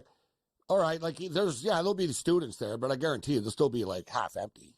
You know what I'm saying? I think more than a touchdown, Gabe. I like Western Michigan. I lean over as well. I agree. Look, even the Army game, guys, people are like, oh, it was going to be crazy there. There were empty seats at the Army game, and they were playing for the conference championship. There's a reason, why teams don't make certain bowl games. Why not during the bowl game? Because they can't sell the tickets. That's why.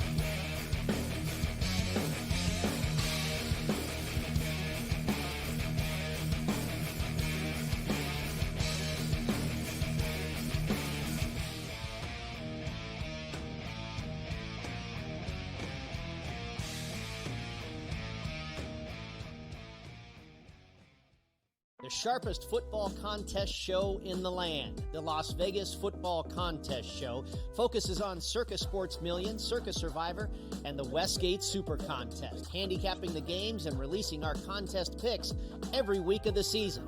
With 2 former Super Contest winners, Brady Cannon and James Salinas, a former NFL player, Mike Pritchard, and over $1 million in contest prize money won combined, the Las Vegas Football Contest Show will have you prepared this season like none other.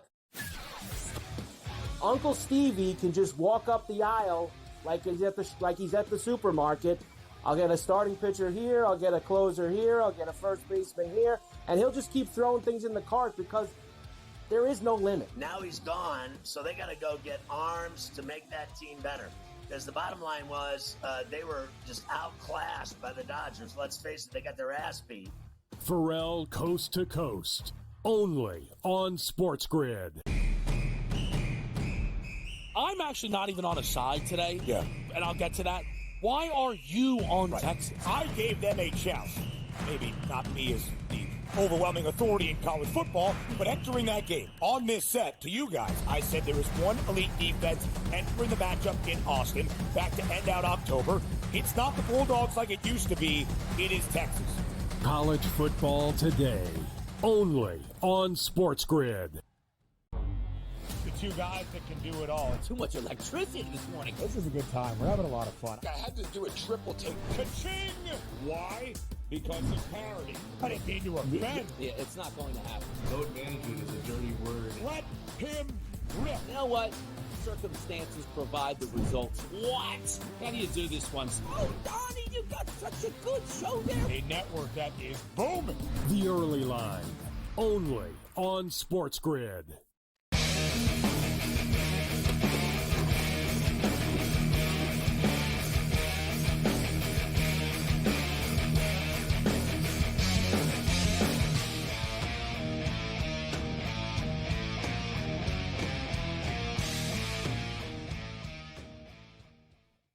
All right, we got a battle here, 78-75, 8 minutes left.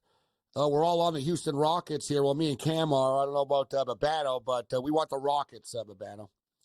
Yes. Well, I'm with you guys. I'm on Houston as well, but I split it up first half and full game, so I can. I also need Cal Baptist, Gabe, plus 14. Tight one. Well, they're down 11 right now with 3:50 left. Come on. I'm on that side, too. Nevada are up by 14 right now, 77-63. The game just actually ended. 77-63 final score from Reno. Okay, so college football, we were talking about the Army-Navy game, getting into these bowl games a bit. So the way the schedule works, because we got the NFL, we got the doubleheader on Monday with the NFL. On Saturday, you got the Army-Navy game. It's always the standalone game. There's also the Celebration Bowl, the Black College Bowl game, which I'm sure there's a number somewhere, but they'll post that later in the week, and we'll have a pick for that game as well. That's on Saturday afternoon. You got the Army game, and then you got the one bowl game Saturday night. South Alabama, Western Michigan, then NFL football Sunday and Monday. And then the bowl season kind of really starts for real on Tuesday. The Frisco Bowl, but not San Francisco. Frisco, Texas. Memphis and West Virginia. Memphis Tigers -4. And then on Wednesday, of course, Paul bet this. I didn't even realize it at the time, Cam. It's the Boca Raton Bowl where Paul went to school. That's right. He's on the Boca Raton Bowl game. Yeah. That's in Florida, Boca Raton Bowl, Western Kentucky and James Madison. And Western Kentucky's got quarterback issues. And that's something, Babano, that people are going to have to be aware of because of this transfer portal, especially with the quarterbacks. There's a lot of quarterbacks that aren't playing on their teams that they played with because they're transferring. They're leaving. Exactly right. And I like James Madison in the matchup anyway. Never mind the nonsense with the portal and Western Kentucky's issues. James Madison runs the football, a run-first offense. Barnett's a mobile quarterback, but they run the football more than pass a lot. Run-to-pass ratio heavily skewed to the run for the JMU offense. And Western Kentucky can't stop the run. They haven't been able to stop the run all year. Saw what Jacksonville State did to them on the ground in this Conference USA Championship game. They did anything they wanted to on the ground. They gashed them on the ground with the run game. I think JMU can do the same. So JMU laying the points, JMU team total over. I like both. I got one that I like here, guys. You've got this is a fun game, actually. So this one's going to be on Wednesday night in Los Angeles, 9 o'clock Eastern. We'll be on the air for it. Cal and UNLV. But, UNLV lose their coach, and they're losing players as well. Cal are a pretty good football team here. This is going to be a fun game. Cal are now 1-point favorites in this game, Babano. Any thoughts on the LA Bowl right now? Well, I already took Cal. I liked Cal because of Odom and his staff moving on. UNLV got blown out in their bowl game to Boise last year, if you remember. And I don't trust UNLV in this spot, given all the moving parts. It's asking too much for these kids now to do this. It was a hell of a year. You lost your quarterback and all this. Cal are good. Well, the problem is Mendoza transferred. Mendoza's transferred their quarterback.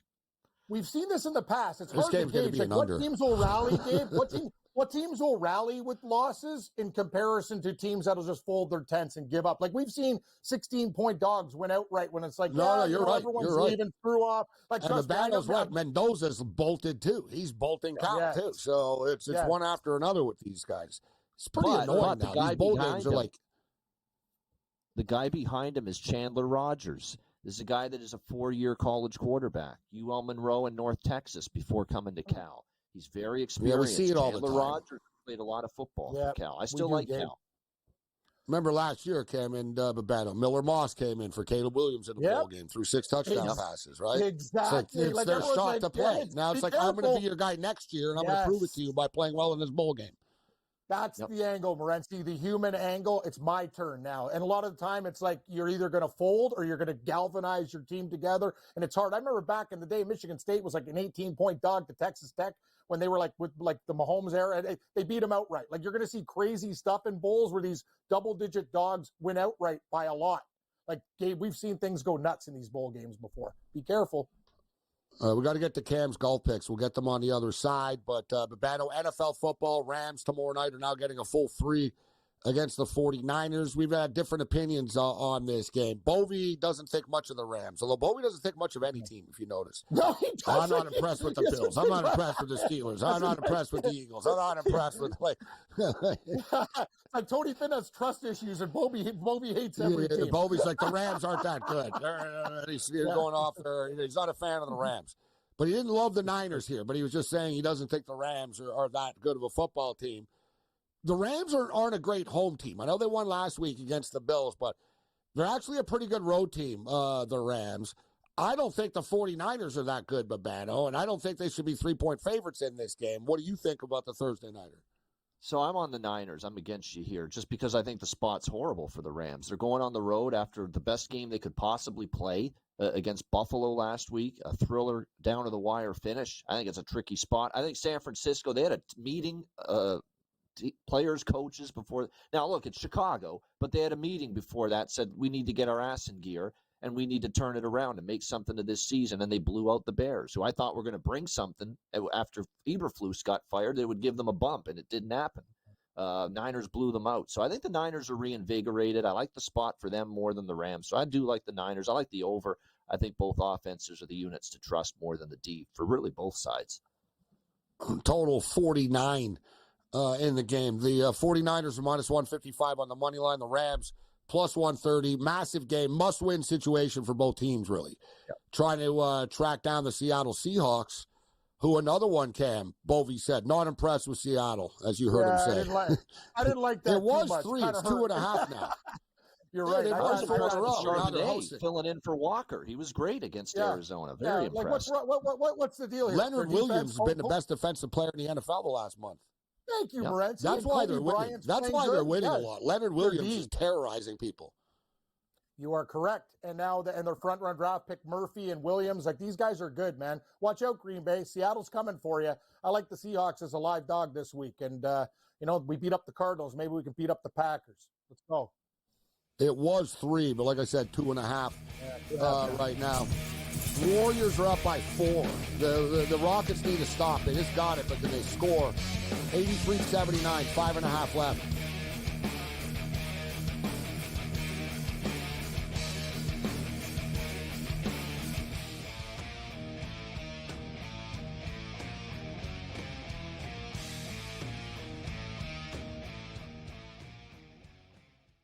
The sharpest football contest show in the land, the Las Vegas Football Contest Show, focuses on Circus Sports Million, Circus Survivor, and the Westgate Super Contest, handicapping the games and releasing our contest picks every week of the season.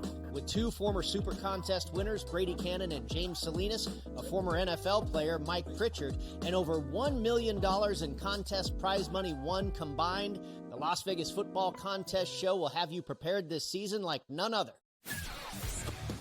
Uncle Stevie can just walk up the aisle like he's at the supermarket.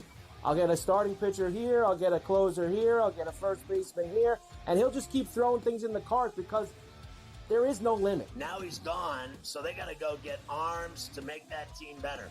Because the bottom line was they were just outclassed by the Dodgers. Let's face it, they got their ass beat. Pharrell Coast to Coast, only on SportsGrid. I'm actually not even on a side today. Yeah. And I'll get to that.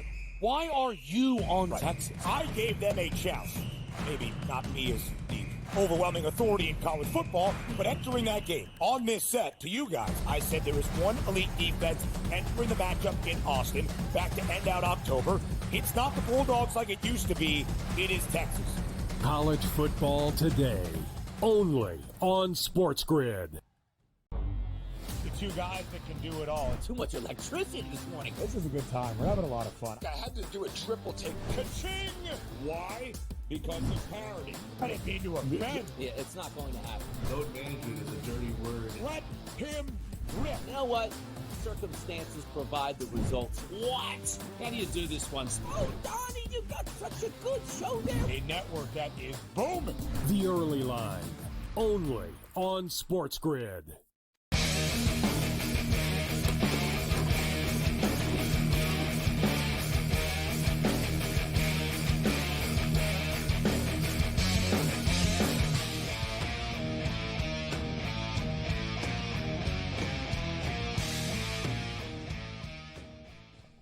All this talk about nobody really cares about the NBA Cup, but we see the players do here. But on Saturdays, we talked about they're going to be playing the games are 4:30 Eastern time and 8:30 Eastern time on Saturday. So you got the Army-Navy game at 3 o'clock. The Celebration Bowl, I think, is at noon. And then you got that bowl game Saturday night leading into a massive weekend of football in the National Football League. And, man, that stadium is going to be rocking on Sunday night in Seattle. The local fan base were getting frustrated. They weren't winning at home. You know, there are critics about Geno Smith. The standards are high in Seattle. They didn't like the coach. Seahawk fans are suddenly selling their tickets to visiting fans, which is stuff that didn't happen before. But I think now, I mean, hey, they got a 4-game win streak. You're playing for first place, and you're playing on national television. That stadium is going to be loud. And I tell you, that stadium is loud being in there. Like, I don't know, like the way the acoustics are. I realize how loud it really is. All right, Ken, what are your golf picks? What do you got for us? I'm not going to give you much, Gabe, because it's the off season. But Matty Schmid you talked about a couple loose cigarettes in the Dunhill. He's been great on both tours, and he's 25-1. I'm going to make that bet and then play it live. Louis Oosthuizen's the favorite, but I can't bet him at 6-1 when you got guys like Scotty Scheffler winning every week at like 3 or 4-1. So I'm going to go with Matty Schmid. With the ladies, I got 2 teams for you. Jennifer Kupcho and Batia. The left-handed kid, watch out. He almost won last week in that Hero tournament. They're 12-1. And Corpus and Tagala. Great team, underrated team. Natalie Corpus is one of the best girls on the LPGA Tour. They're 11-1. So I got 2 teams, Corpus, Tagala, and Kupcho Batia. That's what I'm doing. I'm going with the American teams right here. They look pretty damn good to me, Morency, and nice prices on them, too. Well, there was a lot of confusion earlier with Tony Finau pulling out and Berger and which Korda. But Daniel Berger playing with Nelly Korda. I'm going to take the shot with him at plus good team. 7. Yeah, plus 750. That'll be my pick there. We talked a full slate of NHL hockey tomorrow, Babano. We went over it a little bit earlier. The Ducks are massive dogs in Toronto. The Leafs are minus 425. The Ducks are plus 325. The Red Wings coming off their comeback win against the Buffalo Sabres, playing Philadelphia. Wings plus 125. Flyers minus 150. Total is 6. Kings and Devils is a good one. The Devils are minus 150. Total 5.5. The Penguins are in Montreal minus 120. 6.5. Caps and Jackets. Capitals are minus 160. Road favorites. Total 6.5. The Blackhawks are on Long Island. Islanders minus 190. Total 5.5. Stars and Preds. Wow, Stars big favorites minus 210. Preds plus 175. The Blues back home off the win against Vancouver last night. Minus 220 favorites against the visiting Sharks. Knights and Jets, Oilers, Wild, Lightning and Flames, Bruins and Kraken, Utah, Colorado, and Florida and Vancouver. Full slate of hockey tomorrow. What are you looking at, Babano? Yeah, we'll do some rapid fire. Columbus first period over streak of 9-2. I like first period over with the Capitals and the Blue Jackets. I think we're going to have Jet Greaves in net for Columbus as well. I like the way Montreal's playing. I think at even money against Pittsburgh. I'm interested in the Habs there tomorrow night. I like New Jersey team total over 3.5 against LA. The goals that didn't go in against Toronto, stolen by Stoley, the goalie stole it for the Leafs. I think New Jersey's going to end up getting 4 goals there. I like Philly against a Detroit team that to me looks down and out. And an upset special for you tomorrow night. They got their first win for their new head coach, Anders Sorensen, the other night against the Rangers. They're going to get win number 2 tomorrow night against the Islanders. Chicago, plus 190. Big dog. Islanders, way overpriced. Hard to argue about that price, I'll tell you. If the Islanders get a lead, that's the time to jump in. It's the time to jump in on the Blackhawks. That's a pattern that we've seen. You know, the Canucks get the Panthers tomorrow. Suddenly they're plus 130. I think they'll be a live dog. I doubt Demko plays. And That was Demko's first game back. I doubt he goes back-to-back here. They'd go to Lankinen here. Plus 130. Disappointing effort last night. And then they play the Bruins. Things don't get any easier for the Canucks, guys. They play the Bruins on Saturday. So these are big games for Vancouver, Thursday and Saturday, Babano. They sure are, especially coming off that St. Louis loss last night to the the red-hot St. Louis Blues. So I don't think are in a great spot, actually, tomorrow against San Jose, believe it or not. The Sharks might be back in live, that first believe game. it or not. Yeah, in that game. As for Florida with the win against Seattle, it wasn't pretty. I think there's value, though, with Vancouver. Florida's been a little bit off their game, not their A game lately. All right, so 89-84 with 3 minutes left. The freaking Warriors, man, they just pop threes. Like, the game is close, but it's, Kuminga hits a three from the corner. Like, it's just random dudes, not just Curry. Looks like they're going to win. They're up 5 thanks to our crew at Master Control. Other than that, you're on your own later.